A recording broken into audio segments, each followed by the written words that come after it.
بالله من شرور أنفسنا ومن سيئات أعمالنا من يهده الله فلا مضل له ومن يضلل فلا هادي له نشهد أن لا إله إلا الله وحده لا شريك له ونشهد أن سيدنا آمين.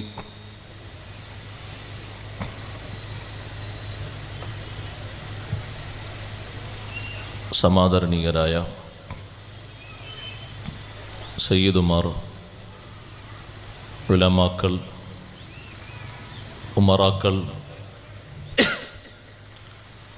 ബഹുമാന്യരായ സഹോദരങ്ങളെ, സഹോദരിമാരെ, സുഹൃത്തുക്കളെ, പരിശുദ്ധ ഖുർആനിലെ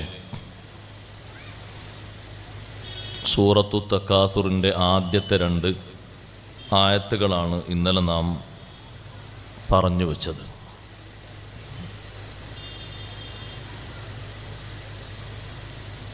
അൽഹാകുമുത് തകാസുറു ഹത്താ സുർതുമുൽ മഖാബിർ. സാമ്പത്തിക രംഗത്തുള്ള വർധനവ്, അതിനുവേണ്ടിയുള്ള തീവ്രമായ പരിശ്രമങ്ങൾ നിങ്ങളെ ശ്രദ്ധ തിരിച്ചു കളഞ്ഞിരിക്കുന്നു. എല്ലാ നിർബന്ധവും ഐച്ഛികവുമായ ബാധ്യതകളിൽ നിന്ന് ഹത്താ സുർതുമുൽ മഖാബിർ, നിങ്ങൾ മരണപ്പെട്ട് മഖ്ബറകളിലെത്തുന്നത് വരെ, അല്ലെങ്കിൽ മഖ്ബറകളെ നിങ്ങൾ സന്ദർശിക്കുന്നത് വരെ.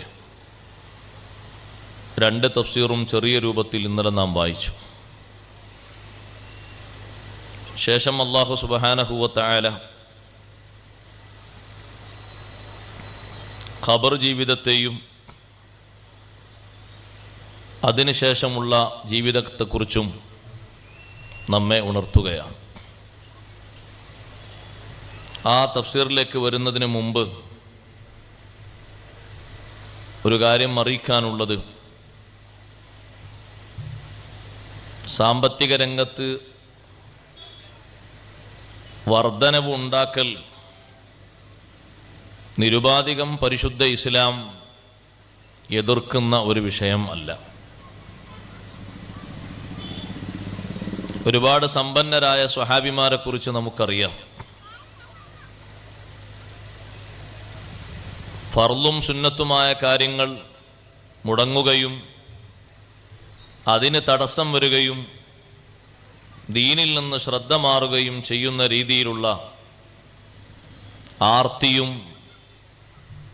അധ്വാനവുമാണ് അല്ലാഹു സുബ്ഹാനഹു വ തആല നമ്മെ ഉണർത്തിയ വിഷയം.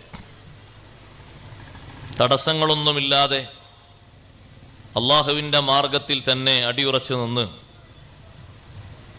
ഇഷ്ടം പോലെ സമ്പത്ത് സ്വരൂപിക്കുന്നതിന് ഇസ്ലാം പ്രത്യേകമായി ലിമിറ്റൊന്നും നൽകിയിട്ടില്ല. ഇത്രയേ ഒരാളെ കയ്യിൽ സമ്പത്തുണ്ടാകാവൂ, അതിലധികം ഉണ്ടാകാൻ പാടില്ല എന്നൊരു നിബന്ധനയൊന്നും വിശുദ്ധ ഇസ്ലാമിനില്ല. ഹലാലായ മാർഗത്തിൽ എത്രയും സമ്പാദിക്കാം, എത്രയും സംഭരിക്കാം. അഷ്റഫുൽ ഖൽഖ് സ്വല്ലല്ലാഹു അലൈഹി വസല്ലം തങ്ങളുടെ കാലത്ത് തന്നെ സ്വഹാബിമാരുടെ കൂട്ടത്തിൽ സമ്പന്നരായ സ്വഹാബിമാർ ധാരാളമുണ്ട്. ഒരു കഴിവും ഇല്ലാതെ മദീനയിൽ എത്തിച്ചേർന്ന മഹത്തുക്കളായ സ്വഹാബിമാർ, മുഹാജിറുകൾ കച്ചവടം ചെയ്ത് സാമ്പത്തിക രംഗത്ത് വലിയ സ്രോതസ്സുണ്ടാക്കിയവരുണ്ട്. ആ കൂട്ടത്തിൽപ്പെട്ടൊരു മഹാനാണ് അബ്ദുറഹ്മാൻ ബിൻ ഔഫ് റളിയല്ലാഹു അൻഹു. മദീനയിലെത്തുന്ന സമയത്ത് ഒന്നുമില്ല, സാമ്പത്തികമായി ഒന്നും പറയാൻ മഹാനവരുടെ കയ്യിലില്ല. അബ്ദുറഹ്മാൻ ബിൻ ഔഫ് റളിയല്ലാഹു അൻഹുവിനെ സ്വീകരിച്ച അൻസാരിയായ സ്വഹാബി നറുക്കിട്ട് ഒരു മുഹാജിറിനെ ഒരു അൻസാർ സ്വീകരിക്കും. സ്വീകരിച്ച അൻസാരിയായ സ്വഹാബി നല്ല സമ്പന്നനാണ്, കച്ചവടക്കാരനാണ്. ഈമാനികമായ ആ ബന്ധത്തിന്റെ പേരിൽ മഹാനവറുകളെ സ്വീകരിച്ച സ്വഹാബി പറഞ്ഞു, എനിക്ക് മദീന സൂക്കിൽ ഒരു കച്ചവടമുണ്ട്, നാളെ നിങ്ങൾ എൻ്റെ കൂടെ ആ കടയിൽ വരണം, ഞാൻ കച്ചവടം ചെയ്യുന്ന വസ്തുക്കളിൽ നിന്ന് നേർപകുതിയിൽ ഒരു ചുമര് വെച്ച് നിങ്ങൾക്ക് വിട്ടുതരാം. വിശ്വാസത്തോടുള്ള ബഹുമാനവും ഈമാൻ സ്വീകരിച്ചു വരുന്ന ആളുകളോടുള്ള ഏറ്റവും നല്ല ആദരവിൻ്റെയും ഭാഗമായി ക്യാഷിന് കച്ചവടം ചെയ്യുന്ന ഒരു പീടിക വിൽക്കുന്ന സ്വഭാവമല്ല ഇവിടെ. മുഅ്മിനായ എൻ്റെ ഒരു സുഹൃത്ത് എന്ന നിലക്ക് ഇതുവരെ കച്ചവടം ചെയ്ത് വിപുലീകരിച്ച് വർദ്ധിപ്പിച്ച ആ കടയുടെ ഒരു ഭാഗം, പകുതി ഭാഗം അങ്ങനെ തന്നെ ചുമര് വെച്ച് നിങ്ങൾക്ക് വിട്ടുതരാം. ഇങ്ങനെ സമർപ്പിക്കുന്ന, സംഭാവന ചെയ്യുന്ന, തന്നേക്കാൾ തൻ്റെ കുടുംബത്തേക്കാൾ മുഅ്മിനീങ്ങളെ പരിഗണിക്കുന്ന ഒരു വിഭാഗം ലോകത്ത് വേറെയില്ല. അല്ലാഹു സുബ്ഹാനഹു വ തആല ആ അൻസാറുകളുടെ മഹത്വം പരിശുദ്ധ ഖുർആനിൽ എടുത്തു പറഞ്ഞു. വയുസിറൂന അലാ അൻഫുസിഹിം വലൗ കാന ബിഹിം ഖസാസ. സ്വന്തത്തിൽ ധാരാളം ആവശ്യങ്ങളും ലക്ഷ്യങ്ങളും ഉണ്ടായിരിക്കെ മറ്റുള്ളവരെ പരിഗണിക്കാനുള്ള ഒരു പ്രത്യേക സ്നേഹം അൻസാറുകൾക്കുണ്ടായിരുന്നു. അവരെ നാട്ടിലേക്ക് വരുന്ന ഈ മുഹാജിറുകളെ താമസിപ്പിക്കുന്നത് സ്വന്തം വീട്ടിലാണ്. വീട്ടിലെ ഒരു മെമ്പറെ പോലെ, ആ വീട്ടിലെ ഒരു അനുജനെ പോലെ അല്ലെങ്കിൽ ജ്യേഷ്ഠനെ പോലെ കണ്ട് ബഹുമാനിച്ച്, അതിലപ്പുറം നമുക്കൊന്നും ഒരിക്കലും മനസ്സിൽ വരാത്ത മറ്റൊരു സമർപ്പണമുണ്ട്. എനിക്ക് 2 ഭാര്യയുണ്ട്, നിങ്ങൾക്ക് വേണ്ടി ഒരു ഭാര്യയെ ത്വലാഖ് ചൊല്ലിത്തരാം. നിങ്ങൾക്ക് വേണ്ടി ഒരു ഭാര്യയെ ത്വലാഖ് ചൊല്ലിത്തരാം. കാരണം നിങ്ങൾ ഇസ്ലാമിലേക്ക് കടന്നു, ഈമാനിലേക്ക് കടന്നു വന്ന് നാട് വിട്ടു വന്നൊരു മുഹാജിറാണ്. മക്ക വിട്ട് മദീനയിലേക്ക് വന്ന ആളാണ്. നിങ്ങൾക്കിവിടെ കുടുംബങ്ങളാരുമില്ല. നിങ്ങളെ കുടുംബങ്ങളൊന്നും നിങ്ങളെ കൂടെ പോന്നിട്ടില്ല. മുഅ്മിനായതിന്റെ പേരിൽ അവർ നിങ്ങളെ കൈയൊഴിച്ചു. എല്ലാവിധ സംരക്ഷണവും നിങ്ങൾക്ക് ഞാൻ തരും. എനിക്ക് 2 ഭാര്യമാരുണ്ട്, ഒരു ഭാര്യയെ നിങ്ങൾക്ക് വേണ്ടി ത്വലാഖ് ചൊല്ലിത്തരാം. അവരുടെ യുദ്ധകാലം കഴിഞ്ഞാൽ നിങ്ങൾക്ക് നിക്കാഹ് ചെയ്യാം. ഇങ്ങനെ ഒരു സമർപ്പണം ലോകത്ത് നമ്മൾ ആരിൽ നിന്നാ കണ്ടത്? അങ്ങനെ അബ്ദുറഹ്മാൻ ബിൻ ഔഫ് റളിയല്ലാഹുവിനോട് കച്ചവടത്തിന് വരാൻ വേണ്ടി അൻസാരിയായ സ്വഹാബി പറഞ്ഞപ്പോൾ മഹാനവറുകൾ പറഞ്ഞു, നിങ്ങളുടെ കട നിങ്ങൾ തന്നെ കച്ചവടം നടത്തിയാൽ മതി. നിങ്ങൾ നേരത്തെ നടത്തി വന്നതല്ലേ, എനിക്കൊരു 20 ദീനാർ കടം തരണം. കച്ചവടം ചെയ്യേണ്ട മെത്തേഡുകളൊക്കെ പഠിപ്പിച്ചു തരണം. പുതിയ കച്ചവടം ഞാനൊന്ന് ആരംഭിക്കട്ടെ. മഹാനവറുകൾ കച്ചവടം ആരംഭിച്ചു, വികസിപ്പിച്ചു, വലുതായി. പിൽക്കാലത്ത് സ്വഹാബിമാര് കാണുന്നത് ഷാമിൽ നിന്ന്, യമനിൽ നിന്ന് കച്ചവട വസ്തുക്കൾ അബ്ദുറഹ്മാൻ ബിൻ ഔഫ് റളിയല്ലാഹുവിൻ്റേത് മാത്രം വരുന്നത് 700 ഒട്ടകങ്ങളുടെ പുറത്താണ്. 700 ഒട്ടകങ്ങൾ എന്ന് പറഞ്ഞാൽ നമ്മുടെ നാട്ടിലെ ഏറ്റവും വലിയ ലോറികൾ എത്ര എണ്ണം കൂട്ടേണ്ടി വരും? അത്രക്ക് ടൺ കണക്കിന് ഭാരമുള്ള സാമ്പത്തികമായ സ്രോതസ്സുകൾ, കച്ചവട ചരക്കുകൾ വരണമെങ്കിൽ സാമ്പത്തിക രംഗത്ത് അത്രയും ഉയരത്തിലേക്ക് മഹാനവറുകൾ ഉയർന്നിരുന്നു. വിശുദ്ധ ഇസ്ലാം അതിനെതിരല്ല. ഉസ്മാൻ ബിൻ അഫ്ഫാൻ റളിയല്ലാഹുവിനെ നോക്ക്, അബൂ ത്വൽഹത്തുൽ അൻസാരി റളിയല്ലാഹുവിനെ നോക്ക്, ധാരാളം മഹാന്മാർ അങ്ങനെയുണ്ട്. ഇന്നലെ പറഞ്ഞതിൻ്റെ ഒരു ബാക്കി വെച്ച് ഞാനൊന്ന് ഉണർത്തിയതാണ്. സമ്പത്ത് വർദ്ധിപ്പിക്കുന്നതിന് നിരുപാധികം ഇസ്ലാം എതിരല്ല. സാമ്പത്തിക രംഗത്തുള്ള അവകാശങ്ങൾ ഹനിക്കുന്നതിനാണ് എതിര്. സാമ്പത്തിക രംഗത്തുള്ള അവകാശങ്ങൾ ഏറ്റവും പ്രധാനപ്പെട്ട ബാധ്യത സക്കാത്താണ്. ആ നിർബന്ധ ബാധ്യത കഴിഞ്ഞാൽ തനിക്കും തൻ്റെ ആശ്രിതർക്കുമുള്ള ചെലവ് നല്ല രൂപത്തിൽ ചെലവ് ചെയ്യണം. സമ്പത്ത് നല്ലവണ്ണം കുമിഞ്ഞുകൂടുന്നുണ്ട്, പക്ഷേ കുടുംബത്തെ നോക്കാൻ ആൾക്ക് മടിയാണ്. ഭാര്യ സന്താനങ്ങൾക്ക്, മാതാപിതാക്കൾക്ക്, തന്നെ ആശ്രയിച്ചു കഴിഞ്ഞ ആശ്രിതർക്ക് ചെലവ് കൊടുക്കാൻ അയാൾ തുനിയൂല. അല്ലാഹു തആല നൽകുന്ന സമ്പത്ത് കൊണ്ട് ഈ ദുനിയാവിൽ വെച്ച് ചെയ്യുന്ന സുഹൃതങ്ങളിൽ ഏറ്റവും വലിയ സുഹൃതമാണ് അവനവന്റെ കുടുംബക്കാരെ നോക്കുക എന്ന് പറയുന്നത്. ഇന്ന് വെള്ളിയാഴ്ചയും നമുക്ക് നൽകിയ ഉപദേശങ്ങളിൽ അവസാനത്തെ ഉപദേശം വഈതാ ഇതിൽ ഖുർബ, കുടുംബക്കാർക്ക് കൊടുക്കണമെന്നാണ്. ഇന്നല്ലാഹ യഅ്മുറു ബിൽ അദ്ൽ വൽ ഇഹ്സാനി വഈതാ ഇതിൽ ഖുർബ. ആ ഒരു ഉപദേശം നൽകാത്തൊരു ഖുതുബയുമില്ല. അതിൽ 3-ാമത് അല്ലാഹുവിന്റെ ഉത്തരവ് കുടുംബക്കാർക്ക് കൊടുക്കണം. ആ കുടുംബങ്ങളിൽ ഏറ്റവും പരിഗണിക്കേണ്ട മാതാപിതാക്കൾ, ഭാര്യ സന്താനങ്ങൾ, ജ്യേഷ്ഠാനുജന്മാർ, സഹോദരിമാർ, അടുത്ത കുടുംബക്കാർ, അവരെ പരിഗണിക്കണം. നമ്മുടെ ഒരു ചെറിയ ഒരു കുടുംബം മാത്രം സന്തോഷ പുരസ്സരം കഴിഞ്ഞാൽ പോരാ. നമ്മുടെ കുടുംബത്തിൽ അടുത്ത കുടുംബക്കാരായിട്ട് വിശുദ്ധ ഖുർആൻ പഠിപ്പിക്കുന്ന എല്ലാ മേഖലകളിൽ ഉള്ള ആളുകളെയും പരിഗണിക്കേണ്ടതുണ്ട്. എന്നാൽ പരിശുദ്ധ ഖുർആൻ പറയുന്നത് ഇനിയും അല്ലാഹു തആല സമ്പത്ത് നൽകിയിട്ടുണ്ടോ? അയാൾക്ക് ഇനിയും കുറെ മേഖലകളുണ്ട്. വൽജാരിദിൽ ഖുർബ വൽജാരിൽ ജുനുബി വസ്സാഹിബി ബിൽ ജംബി വബിനിസ് സബീൽ. അയാൾക്ക് അയൽക്കാരിലേക്ക് കൂടുതൽ ശ്രദ്ധിക്കണം. അടുത്ത അയൽവാസികൾ, അകന്ന അയൽവാസികൾ, ഒരു 40 വീട് അടുത്ത അയൽവാസികളാണ്, 40-നപ്പുറമുള്ളത് അകന്ന അയൽവാസികളാണ്. രണ്ടും അല്ലാഹു തആല എണ്ണിയിട്ടുണ്ട്. മൂന്നാമത് അല്ലാഹു എണ്ണുന്നത് വസ്സാഹിബി ബിൽ ജംബ്. സാമ്പത്തിക പുരോഗതിക്കനുസരിച്ച് അതിന്റെ വലുപ്പം പറഞ്ഞ് രസിക്കാനല്ല അല്ലാഹു സമ്പത്ത് തന്നത്. സമൂഹത്തിൽ ഈ രൂപത്തിലുള്ള ആളുകളിലേക്ക് അത് വ്യയം ചെയ്യണം, ചെലവഴിക്കണം. ആവശ്യത്തിന് അവരെ അതുകൊണ്ട് സമ്പത്ത് കൊണ്ട് സുഖിപ്പിക്കണം. നാം മാത്രം നമ്മുടെ സമ്പത്ത് കൊണ്ട് പുഷ്ടിപ്പെട്ടാൽ പോരാ എന്നതാണ് വിശുദ്ധ ഇസ്ലാമിന്റെ കാഴ്ചപ്പാട്. സക്കാത്തിന്റെ നിർബന്ധത്തിന്റെ പിന്നിലുള്ള തത്വം അതാണ്. വസ്സാഹിബി ബിൽ ജംബ്. ഏതെങ്കിലും ഒരു നിലക്ക് നിനക്ക് ബന്ധമുള്ള ആള്, തൊഴിലിലോ നിന്റെ കൂടെ യാത്രയിലോ പഠനത്തിലോ മറ്റേതെങ്കിലും വകുപ്പിലൂടെ ബന്ധമുള്ളൊരു സുഹൃത്ത്, വിവിധ രൂപത്തിൽ വരാം. ഒരുമിച്ചാണ് ഹജ്ജിന് പോയത്, ഒരുമിച്ചാണ് ഹോസ്പിറ്റലിൽ കിടന്നത്. ആ ഒരു നല്ല ബന്ധമാണ്, ഒരു പരിചയമാണ്, ഒരു 2 മാസത്തെ ബന്ധം, അത് മതി. വീട്ടിൽ വന്ന് 1 വർഷക്കാലം തൊഴിലെടുത്ത തൊഴിലാളിയാണ്, അതും വസ്വാഹിബി ബിൽ ജംബ്. സ്കൂളിലും മദ്രസയിലും ഒരുമിച്ച് പഠിച്ച സതീർത്ഥ്യരാണ്. ഈ നിലക്കൊക്കെയുള്ള ബന്ധമുള്ള ആളുകളെയും സേവിക്കണം, അവർക്കും ഗുണം ചെയ്യണം, സമ്പത്ത് ചെലവഴിക്കണം. വബിനിസ് സബീൽ. നിത്യേന നാം കാണുന്ന ഒരു വിഭാഗമാണ് യാത്രക്കാർ. ക്ലേശങ്ങൾ അനുഭവിക്കും പലരും. മതിയായ നിലക്ക് സാമ്പത്തികമായ ചെലവില്ലാത്തവരും പലർക്കും. അവർക്കും ഒത്താശ ചെയ്യണം, സഹായിക്കണം. വമാ മലക്കത്ത് ഐമാനുക്കും. നിങ്ങൾ ഉടമപ്പെടുത്തുന്ന നിങ്ങളെ കീഴിലെ തൊഴിലാളികൾ, നിങ്ങളുടെ കീഴിലെ കീഴാളന്മാരായി വർത്തിക്കുന്ന സേവകന്മാർ പലരും ഉണ്ട്. മുഖ്യമായ മറ്റൊന്നാണ് അടിമകൾ. ഇവർക്കെല്ലാവർക്കും സേവനം ചെയ്യണം. അല്ലാഹു സുബ്ഹാനഹു വ തആല സമ്പത്തിൽ നിന്ന്, തന്ന സമ്പത്തിൽ നിന്ന് ഈ വിധം ആ സമ്പത്ത് പല ഭാഗങ്ങളിലേക്ക് ഒഴുക്കണം.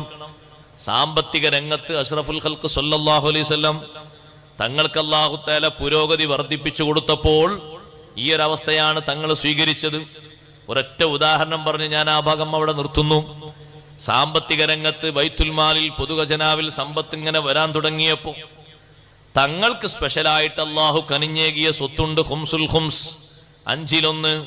അതും ധാരാളമായി കിട്ടിത്തുടങ്ങിയപ്പോൾ തങ്ങൾ പറഞ്ഞു, ഒരാൾ മരിച്ചു കഴിഞ്ഞാൽ തങ്ങൾ അന്വേഷിക്കും അദ്ദേഹത്തിന് കടമുണ്ടോ? ഉണ്ട്.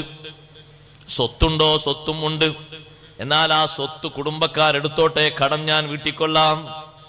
അന ഔലാ ബികുല്ലി മുഅ്മിനിൻ മിൻ നഫ്സിഹി. ഓരോ വിശ്വാസിയോടും സ്വന്തത്തെക്കാൾ കടപ്പെട്ടവനാണ് ഞാൻ. കടമുണ്ടെങ്കിൽ അതെനിക്ക് വിട്ടേക്കണം, ഞാനത് വീട്ടും. അന്ന് തന്നെ പിറ്റേന്നേക്ക് ബാക്കി വെക്കൂല. സമ്പത്തുണ്ടോ? അത് കുടുംബങ്ങൾ എടുക്കട്ടെ. ഈ ഒരു കാഴ്ചപ്പാട് ഹബീബ് സല്ലല്ലാഹു അലൈഹി വസല്ലം സ്വീകരിച്ചത്. സാമ്പത്തിക രംഗത്ത് പുരോഗതി പ്രാപിച്ചപ്പോൾ ആ രൂപത്തിലേക്ക് സമ്പത്ത് ചെലവഴിച്ചു. പിന്നെ ഏത് ജനാസയുടെയും കടം തങ്ങളാണ് ഏറ്റെടുക്കുന്നത്, ആണാകട്ടെ പെണ്ണാകട്ടെ. അതൊരു വിശാലമായ കാഴ്ചപ്പാടാ നമുക്ക് നൽകുന്നത്. നമ്മുടെ ബന്ധുവൊന്നുമല്ല, പക്ഷേ ബന്ധങ്ങളായി പറയാൻ അയാൾക്ക് ആരുമില്ല, ഒറ്റയാനായി ജീവിച്ചൊരു വ്യക്തിയാണ്. സാമൂഹ്യ രംഗത്ത് നമുക്ക് വലിയ ബന്ധമുണ്ട്. ജീവിച്ച് പിരിഞ്ഞു പോകുമ്പോൾ അയാൾക്ക് വലിയ ബാധ്യതയുണ്ട്. ഏൽക്കാൻ പറ്റുന്ന, ചുമക്കാൻ പറ്റുന്ന ബാധ്യതയാണെങ്കിൽ നമുക്കൊന്ന് സഹകരിക്കാം, അയാളുടെ ആഖിറം രക്ഷപ്പെടുത്താൻ.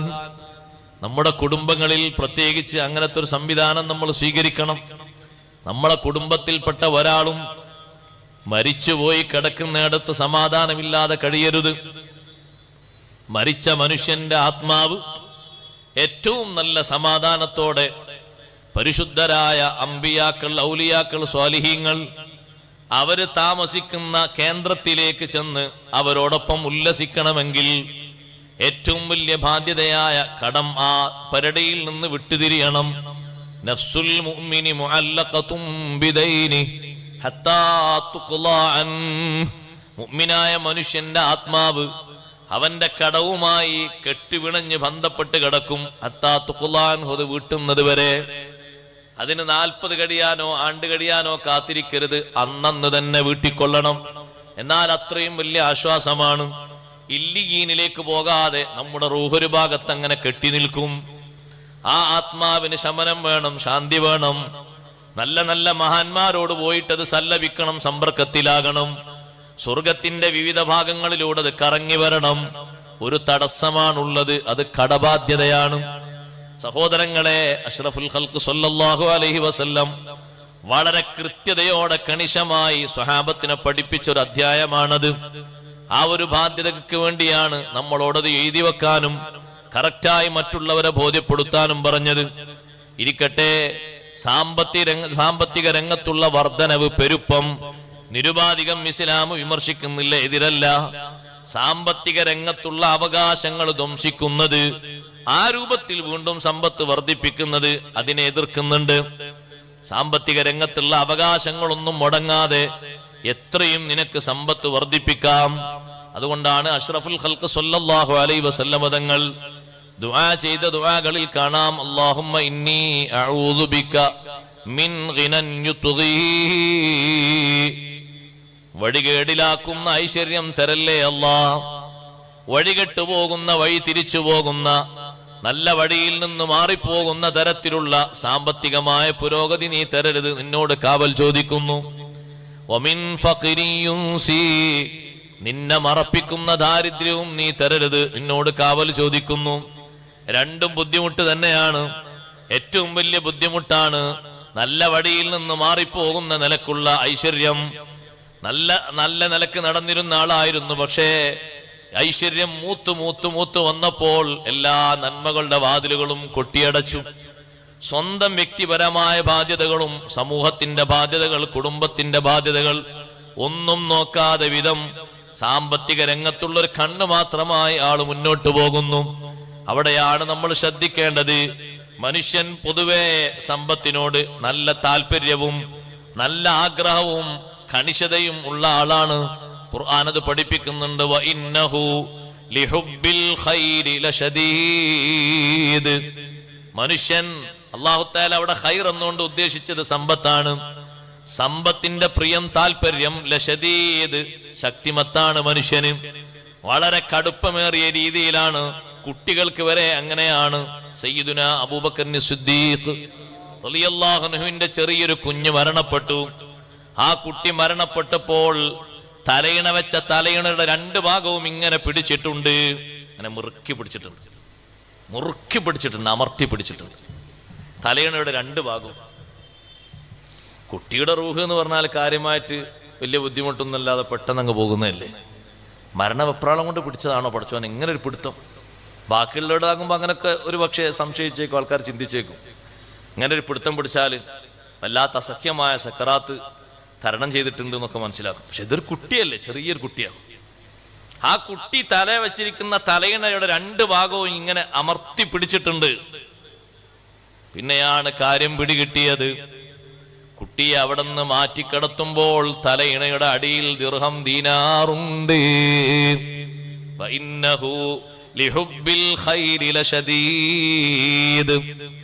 സമ്പത്തിനോട് വല്ലാത്തൊരു ബന്ധമാണ് മനുഷ്യനും.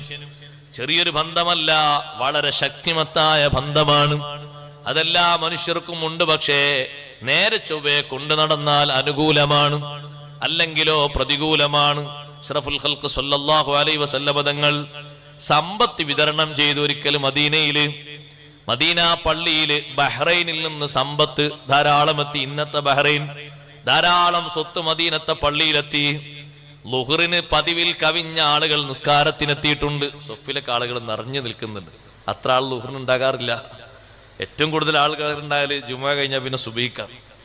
ളുഹറിന് സാധാരണത്തെക്കാൾ ആളുണ്ട്. തങ്ങൾക്ക് മനസ്സിലായി ഇവലൊക്കെ എന്തൊക്കെയോ കേട്ടറിഞ്ഞ് വന്നതായിരിക്കും.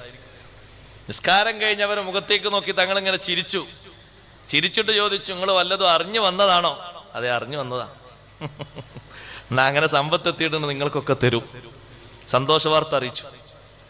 സുന്നത്ത് നിസ്കാരം കഴിഞ്ഞ് തങ്ങൾ റൂമിൽ നിന്ന് ഇങ്ങോട്ട് പള്ളിയിലേക്ക് ഇറങ്ങിയിട്ട് ആ സമ്പത്ത് ഇങ്ങനെ വിതരണം ചെയ്യാൻ വേണ്ടി ചാക്ക് കണക്കിനല്ലേ ദിർഹമും ദീനാറും ഒത്തിരിക്കുന്നത്. കൊടുക്കുന്ന നേരത്തെ അബ്ബാസ് റളിയല്ലാഹു അൻഹു പറഞ്ഞു, എനിക്ക് ഇവർക്ക് കൊടുക്കും പോലെ ഒരു ഓഹരി പോരാ, എനിക്ക് 2 വിഹിതം വേണം. സ്വന്തം ഉപ്പാന്റെ സഹോദരനാണ്, കുടുംബക്കാരനാണ്. തങ്ങൾ വളരെ ബഹുമാനിക്കുന്ന വ്യക്തിത്വമാണ് അബ്ബാസ് ബിൻ അബ്ദുൽ മുത്തലിബ് റളിയല്ലാഹു അൻഹു. അതെന്താ നിങ്ങൾക്ക് 2 വിഹിതം? ബദറിൽ എന്റെയും എൻ്റെ സഹോദരന്റെയും മോചന ദ്രവ്യം ഞാനാ കൊടുത്തത്, 2 കൊടുത്തത്, 1 ധാരാളം കൊടുത്തിട്ടുണ്ട്. അതുകൊണ്ട് എനിക്ക് സാമ്പത്തികമായിട്ട് നല്ലൊരു ചെലവ് അവിടെ വന്നിട്ടുണ്ട്, എനിക്ക് 2 വിഹിതം വേണം, എടുത്തോളൂ എന്ന് പറഞ്ഞു. സമ്പത്ത് ഇങ്ങനെ വാരി എടുക്കല്ല, ചാക്കിലേക്ക് ഇങ്ങനെ വാരിക്കൂട്ടി അത് പൊക്കി നോക്കുമ്പോൾ പൊക്കാൻ കഴിയുന്നില്ല. ഒരാളെ വിട്ടുതരണം, വിട്ടുതരുന്നില്ല, നിങ്ങൾക്കാവുന്ന എടുത്തോളി. നബി സല്ലല്ലാഹു അലൈഹി വസല്ലം പറഞ്ഞു ഒരാളെ സഹായത്തിന് വിട്ടുതരുന്നില്ല. അപ്പൊ കുറച്ചുകൂടി അതിൽ നിന്ന് വാരി ഇങ്ങനെ എടുത്തിട്ട് പിന്നെയും പൊക്കി നോക്കി, പൊങ്ങുന്നില്ല. കൊടുക്കുന്ന സമ്പത്താണ്, ഗോതമ്പല്ല, ചോളല്ല, അരിയല്ല, കൊടുക്കുന്ന ദിർഹം ദീനാറാണ്. പിന്നെയും കുറച്ചുകൂടി വാരിയെടുത്തു. പിന്നെ മഹാനവറുകൾ പതുക്കെ പൊക്കിയിട്ട് തോളിലേക്ക് ഇട്ടു. ചാക്കിന്റെ കെട്ടും കൊണ്ട് ഇങ്ങനെ പോകുമ്പോ തങ്ങളിങ്ങനെ നോക്കുന്നുണ്ട്. നോക്കിയിട്ട് തങ്ങൾ ഇവിടെ നിൽക്കുന്ന ആൾക്കാരോട് പറഞ്ഞു, ഇന്ന ഹാദൽ മാല ഖൽറത്തുൻ ഹുൽവാ, ഈ സമ്പത്ത് നല്ല പച്ചപ്പുള്ളതും നല്ല മധുരമുള്ളതുമാണ്. 2നോടും ആളുകൾക്ക് ഇഷ്ടമാണ്. സത്യത്തിൽ മധുരം തൊടാൻ പറ്റൂലെങ്കിലും കണ്ടാൽ ഒരു ചെറിയ പൊട്ടെങ്കിലും കടിക്കാതിരിക്കൂല. ഇന്ന ഹാദൽ മാല ഖൽറത്തുൻ ഹുൽവാ, ഈ സമ്പത്ത് നല്ല പച്ചപ്പുള്ളതാണ്, മധുരമുള്ളതാണ്. വ ഇന്നല്ലാഹ മുസ്തഖ്ലിഫുകും ഫീഹാ, അല്ലാഹു സമ്പത്തിൽ നിങ്ങളെ പ്രതിനിധികളാക്കിയത് ലിയൻദുറ മാദാ തഅമലൂൻ, നിങ്ങൾ എന്ത് ചെയ്യുന്നു എന്ന് വീക്ഷിക്കാനാണ്, നോക്കാനാണ്. സമ്പത്ത് ഒരാൾക്ക് അല്ലാഹു നൽകുന്നത് അംഗീകാരത്തിന്റെ തെളിവല്ല, അടയാളമല്ല. സമ്പത്ത് ഒരാൾക്ക് ധാരാളം കൊടുത്തു എന്നത് അല്ലാഹു അയാളെ അംഗീകരിച്ചു എന്നതിന്റെ തെളിവായി പറയാൻ പറ്റൂല. അല്ലാഹു നോക്കുന്നു, വീക്ഷിക്കുന്നു, നിരീക്ഷിക്കുന്നു, നിങ്ങൾ അതിലെന്ത് ചെയ്യുന്നു. ഫമന്ന ഖദഹു, ആർക്കെങ്കിലും സമ്പത്ത് ഏതെങ്കിലും ഭാഗത്തുനിന്ന് കിട്ടിയത് ബിസഖാവത്തി നഫ്സിഹി, നല്ല രൂപത്തിലാണ്, നല്ല അധ്വാനത്തിലാണ്, നല്ല ധർമ്മചിന്തയിലാണ്, നല്ല ഭാഗത്തോടെയാണ് കിട്ടിയതെങ്കിൽ ബൂരിക ലഹു ഫീഹി, അതിൽ ബറക്കത്ത് നൽകപ്പെടും. തട്ടിപ്പില്ല, വെട്ടിപ്പില്ല, ചൂഷണമില്ല, നല്ല അധ്വാനത്തിന്റെ മേൽവിലാസത്തിൽ കിട്ടിയ സമ്പത്താണോ, ബൂരിക ലഹു ഫീഹി, അതിൽ ബറക്കത്ത് നൽകപ്പെടും. അതല്ലാത്ത രൂപത്തിലാണോ സമ്പത്ത് ഒരാൾക്ക് കിട്ടിയത്, ആ സമ്പത്ത് കൊണ്ട് അയാൾക്ക് ഒരുപാട് ദുരിതങ്ങൾ, ദുരന്തങ്ങൾ വരും.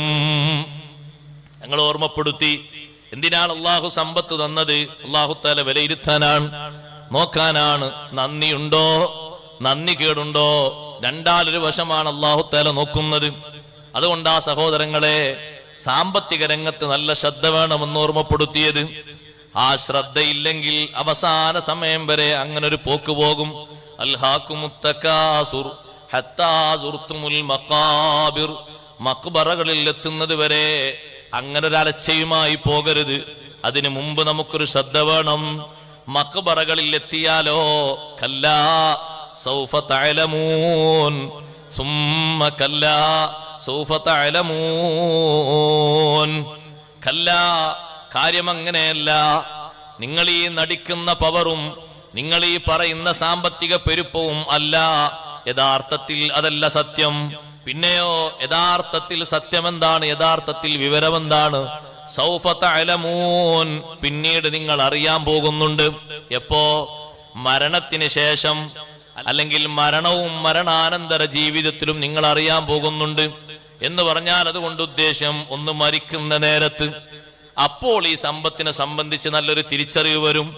ചിലരൊക്കെ പറയും, കുറച്ചുകൂടി കൊടുക്കാൻ കഴിഞ്ഞിരുന്നെങ്കിൽ, കുറച്ചുകൂടി ചെലവാക്കാൻ പറ്റിയിരുന്നെങ്കിൽ. അങ്ങനെ ഒരു ഭാഷയുണ്ട്. മുസ്ലിങ്ങളല്ലാത്തവർക്കെല്ലാം മുസ്ലിങ്ങൾക്ക് തന്നെയുണ്ട് എന്നാണ് ഇബ്നു അബ്ബാസ് റളിയല്ലാഹു അൻഹുയുടെ തഫ്സീർ. ചിലര് പറഞ്ഞത് മുസ്ലിം അല്ലാത്തവരാണ് അങ്ങനെ പറയാറുള്ളത്. എങ്ങനെ? അള്ളാഹുവേ, ഒരു സെക്കൻഡ് കൂടി എനിക്ക് നീ ശേഷിപ്പിച്ചു തരണം. എന്തിന്? ഞാൻ ധാരാളം സ്വതക്ക ചെയ്യട്ടെ, ധാരാളം സുഹൃതങ്ങൾ ചെയ്യട്ടെ, എന്നിട്ട് നീ എന്നെ പിടിച്ചാൽ മതി. മുസ്ലിം തന്നെ അത് പറയുമെന്നാണ് ഇബ്നു അബ്ബാസ് റളിയല്ലാഹു അൻഹു പറയുന്നത്. തഫ്സീറിൽ മഹാനവറുകൾ വിശദീകരിക്കുന്നത് അങ്ങനെയാണ്. ലഅല്ലി അർജിഉ ലഅല്ലി അഅമലു സ്വാലിഹൻ ഫീമാ തറക്തു. മരിക്കാൻ കിടക്കുന്ന സമയത്ത് വേണ്ടതുപോലെ നന്മകൾ ചെയ്യാനോ അല്ലെങ്കിൽ ചെയ്യാൻ അവസരമുണ്ടായിട്ടും തുനിയാത്തവരോ ആയ ആള് പറയും, റബ്ബിർജിഊൻ, റബ്ബേ എന്നെ ഒന്ന് നീ പിന്തിപ്പിക്കണം, ഒന്നുകൂടി ദുനിയാവിലേക്ക് കുറച്ചുകൂടി ചാൻസ് തരണം. എന്തിന്? ലഅല്ലി അഅമലു സ്വാലിഹൻ ഫീമാ തറക്തു, കഴിഞ്ഞ കാലത്ത് വിട്ടുപോയ സുഹൃതങ്ങൾ ഓരോന്നും ചെയ്യാനാണ്. കുറേ സമയം വേണ്ട, കുറഞ്ഞ സമയം മതി, ഒരു 2 മിനിറ്റ്. കുറച്ച് വസിയ്യത്ത് ചെയ്യട്ടെ, കുറച്ച് വഖഫ് ചെയ്യട്ടെ, കുറച്ച് ദാനം ചെയ്യാൻ പറയട്ടെ, കുറച്ച് നേർച്ചയാക്കട്ടെ, സക്കാത്തിന് കണക്കൊന്ന് പറയട്ടെ, എന്നിട്ട് നീ അങ്ങ് പിടിച്ചോ. ഇങ്ങനൊക്കെ എണ്ണി പറഞ്ഞ ഭാഷയെ പറ്റി അല്ലാഹ് പറയും, ഇന്നഹാ കലിമത്തുൻ ഹുവ ഖായിലുഹാ. ഇതൊക്കെ ഒരു വർത്താനാണ്, ഒരു വാക്കാണ്. മരിക്കാൻ കിടക്കുന്ന ആൾക്കാർ ഇത്രയും തോനെ പറഞ്ഞതിനെ പറ്റി അല്ലാഹ് പറഞ്ഞു കലിമത്തുൻ. അതൊരു കലിമത്താണ്. എത്ര ഉണ്ട്? ഒരു കലാമന്നെ നീണ്ട രൂപത്തിലുണ്ട്. പക്ഷേ അതൊരു വർത്തമാനമാണ്, ഒരു കലിമത്താണ്, ഒരു വാക്കാണ്. അതങ്ങനെ പരിഗണിക്കാനൊന്നുമില്ല. സമയം കഴിഞ്ഞു പോയില്ലേ? ഒരുപാട് ചാൻസുകളും അവസരങ്ങളൊക്കെ തന്നില്ലേ? ഇനിയാണോ, ഈ സമയത്താണോ തുനിയുന്നത്? അതുകൊണ്ടാണ് സൗഫ തഅലമൂൻ, തിരിച്ചറിവിന്റെ ഒരു നേരം വരും, നല്ല ബോധത്തിന്റെ ഒരു സമയം വരും. ആ സമയത്ത് എല്ലാവരും തിരിച്ചറിയും എന്തൊക്കെയാ വരുന്നത്. ഈ ജീവിതത്തിന്റെ അവസാനത്തെ സംബന്ധിച്ച് നല്ലൊരു ബോധം വരും. അവിടെയാണ് ശരിക്കുള്ള വിജയം വേണ്ടത്, അവിടെയാണ് ശരിക്കുള്ള സന്തോഷം വേണ്ടത്. സുമ്മ കല്ലാ സൗഫ തഅലമൂൻ, രണ്ടും ഒന്നല്ല. സുമ്മ, പിന്നെ കുറച്ച് കാലമങ്ങ് കഴിഞ്ഞിട്ട്, കല്ലാ, ഒന്നുകൂടി യാഥാർത്ഥ്യങ്ങൾ നിങ്ങൾക്ക് തിരിച്ചു തരാം, നിങ്ങൾക്ക് മനസ്സിലാക്കി തരാം. എപ്പോ? ഖബറിൽ നിന്ന് എഴുന്നേറ്റ് വരുന്നൊരു സമയം. സൗഫ തഅലമൂൻ, പിന്നീട് നിങ്ങൾ നന്നായി അറിയും. 2 രൂപത്തിലും വിവക്ഷിച്ചിട്ടുണ്ട്. ചില പണ്ഡിതന്മാര് പറഞ്ഞു, ഒന്ന് മരണത്തെപ്പറ്റിയും ഒന്ന് ഖബറിലുള്ള ചോദ്യത്തെ പറ്റിയുമാണ്. ചിലര് പറഞ്ഞു കല്ലാ സൗഫ തഅലമൂൻ എന്ന് പറയുന്നത് സത്യത്തിൽ ഇതൊരു വാണിംഗ് ആണ്, താക്കീതാണ്. വീണ്ടും വീണ്ടും അല്ലാഹു തആല ചെയ്ത താക്കീതാണ്. രണ്ടും ഒന്നല്ല, രണ്ടും 2 ഘട്ടങ്ങളാണ്. ഹത്താ സുർത്തുമുൽ മഖാബിർ, മഖ്ബറകളിലെത്തി. മഖ്ബറകളിലെത്തിയാൽ കല്ലാ സൗഫ തഅലമൂൻ. ഈ 2 ആയത്തുകളാണ് ഖബർ ശിക്ഷയ്ക്ക് തെളിവാക്കിയിട്ട് കുറെ മഹാന്മാരായ പണ്ഡിതന്മാർ പറഞ്ഞത്. അലി ഇബ്നു അബീ ത്വാലിബ് റളിയല്ലാഹു അൻഹു ഈ 2 ആയത്ത് ഓതിയിട്ട് ഖബറിലെ അദാബിനെ കുറിച്ചാണ് അല്ലാഹു തആല ഈ ആയത്തിലൂടെ പറയുന്നത് എന്ന് പറഞ്ഞു കേട്ടപ്പോഴാണ് അബൂദർ റളിയല്ലാഹു അൻഹു പറഞ്ഞത്, കുന്തു അശുക്കു ഫി അദാബിൽ ഖബർ, ഖബറിന്റെ അദാബിനെ പറ്റി ഞാൻ വലിയ ആശങ്കയിലായിരുന്നു. അലി റളിയല്ലാഹു അൻഹു ഈ 2 ആയത്ത് ഓതിയിട്ട് പറഞ്ഞു, ഈ ആയത്ത് ഖബറിന്റെ ശിക്ഷയെ പറ്റി അറിയിക്കുന്നുണ്ട്. ഈ 2 ആയത്തും അങ്ങനെയെന്ന് പറയുമ്പോൾ ഒന്ന് മരണത്തെ പറ്റിയും ഒന്ന് ഖബറിന്റെ അദാബിനെ പറ്റിയും. ഒരു സുമ്മ എന്നിട്ട് പറഞ്ഞാണ്ടില്ലേ? സുമ്മ എന്ന് പറഞ്ഞാൽ കുറെ കഴിഞ്ഞിട്ട്, അങ്ങനെ മരിച്ചു കഴിഞ്ഞ് കുറെ കഴിഞ്ഞിട്ടാണല്ലോ പിന്നെ പുനർജീവിതം വരുന്നത്. അതിനെ സംബന്ധിച്ച് 2 ഹയാത്തിലേക്കുള്ള സൂചന, 2 ജീവിതത്തിലേക്ക് സൂചനയാണ്. ഒന്ന്, ഇവിടുന്ന് മനുഷ്യൻ ആഖിറത്തിലേക്കുള്ള ജീവിതം തുടങ്ങുന്ന ഖബർ ജീവിതം. മറ്റൊന്ന്, ആ ഖബറിൽ നിന്ന് ഉയർത്തെഴുന്നേൽപ്പ് നടത്തിയിട്ട് പിന്നെ പരലോകത്തേക്ക് വേണ്ടി പ്രവേശിക്കുന്ന പുനരുദ്ധാരണ ദിവസത്തെ പറ്റിയും. 2 സമയത്തും തിരിച്ചറിവിന്റെ സമയമുണ്ട്. ഇമാം ഖുർത്തുബി റളിയല്ലാഹു അൻഹു പറഞ്ഞു, മരണം വന്നു കഴിയുമ്പോൾ മനുഷ്യന് നല്ലൊരു ബോധം വരും. തീർത്തും സഹോദരങ്ങളെ, ഒരു ബോധത്തിന്റെ അവസ്ഥ വരും. കല്ലാ സൗഫ തഅലമൂൻ, കാര്യം അങ്ങനെയല്ല. നിങ്ങൾ ഈ പറയുന്ന പവറും കാര്യങ്ങളും ഒന്നുമല്ല യഥാർത്ഥ കാര്യം. കാര്യം ശരിക്ക് നിങ്ങൾക്ക് വരേണ്ടത്, സത്യമായിട്ടും നിങ്ങൾ വിജയിക്കേണ്ടത് ദുനിയാവിൽ പറയുന്ന പെരുമ്പറയിലോ പെരുമയിലോ അല്ല. ഇവിടെ പറയുന്ന മഹത്വത്തിലല്ല നിങ്ങൾക്ക് ജയം വേണ്ടത്. ഇവിടെ നിങ്ങൾ ഒരുപാട് പെരുമ പറയാം, പെരുമ്പറ പറയാം. എന്റെ വാപ്പാക്ക്, വല്ലിപ്പാക്ക്, മുത്താപ്പാക്ക് പലർക്കുമുള്ള സാമ്പത്തികമായ രംഗങ്ങളൊക്കെ പറയാം. യഥാർത്ഥത്തിൽ നിങ്ങൾ തിരിച്ചറിയുന്നത്, സത്യത്തിൽ ഞാൻ ജയിച്ചോ ഇല്ലേ എന്ന് തിരിച്ചറിയുന്നൊരു നേരം ഒന്ന് മരണത്തിന്റെ നേരമാണ്. അതുകൊണ്ടാണ് നമ്മൾ കാവൽ ചോദിക്കുന്ന ചോദ്യത്തിൽ വമിൻ ഫിത്നത്തിൽ മഹ്യാ വൽ മമാത്, മൗത്തിന്റെ നേരത്തുള്ള ഫിത്നയിൽ നിന്ന് അല്ലാഹുവേ നിന്നോട് കാവൽ ചോദിക്കുന്നു. മരണനേരത്തുള്ള ഫിത്ന എന്നതുകൊണ്ട് ഉദ്ദേശിക്കുന്നത് ഈമാന് നഷ്ടപ്പെടുന്ന, ഈമാന് രക്ഷപ്പെട്ട് കിട്ടുന്ന 2 സന്ദർഭമാണ്. അല്ലാഹു നമുക്ക് സലാമത്ത് നൽകുമാറാകട്ടെ.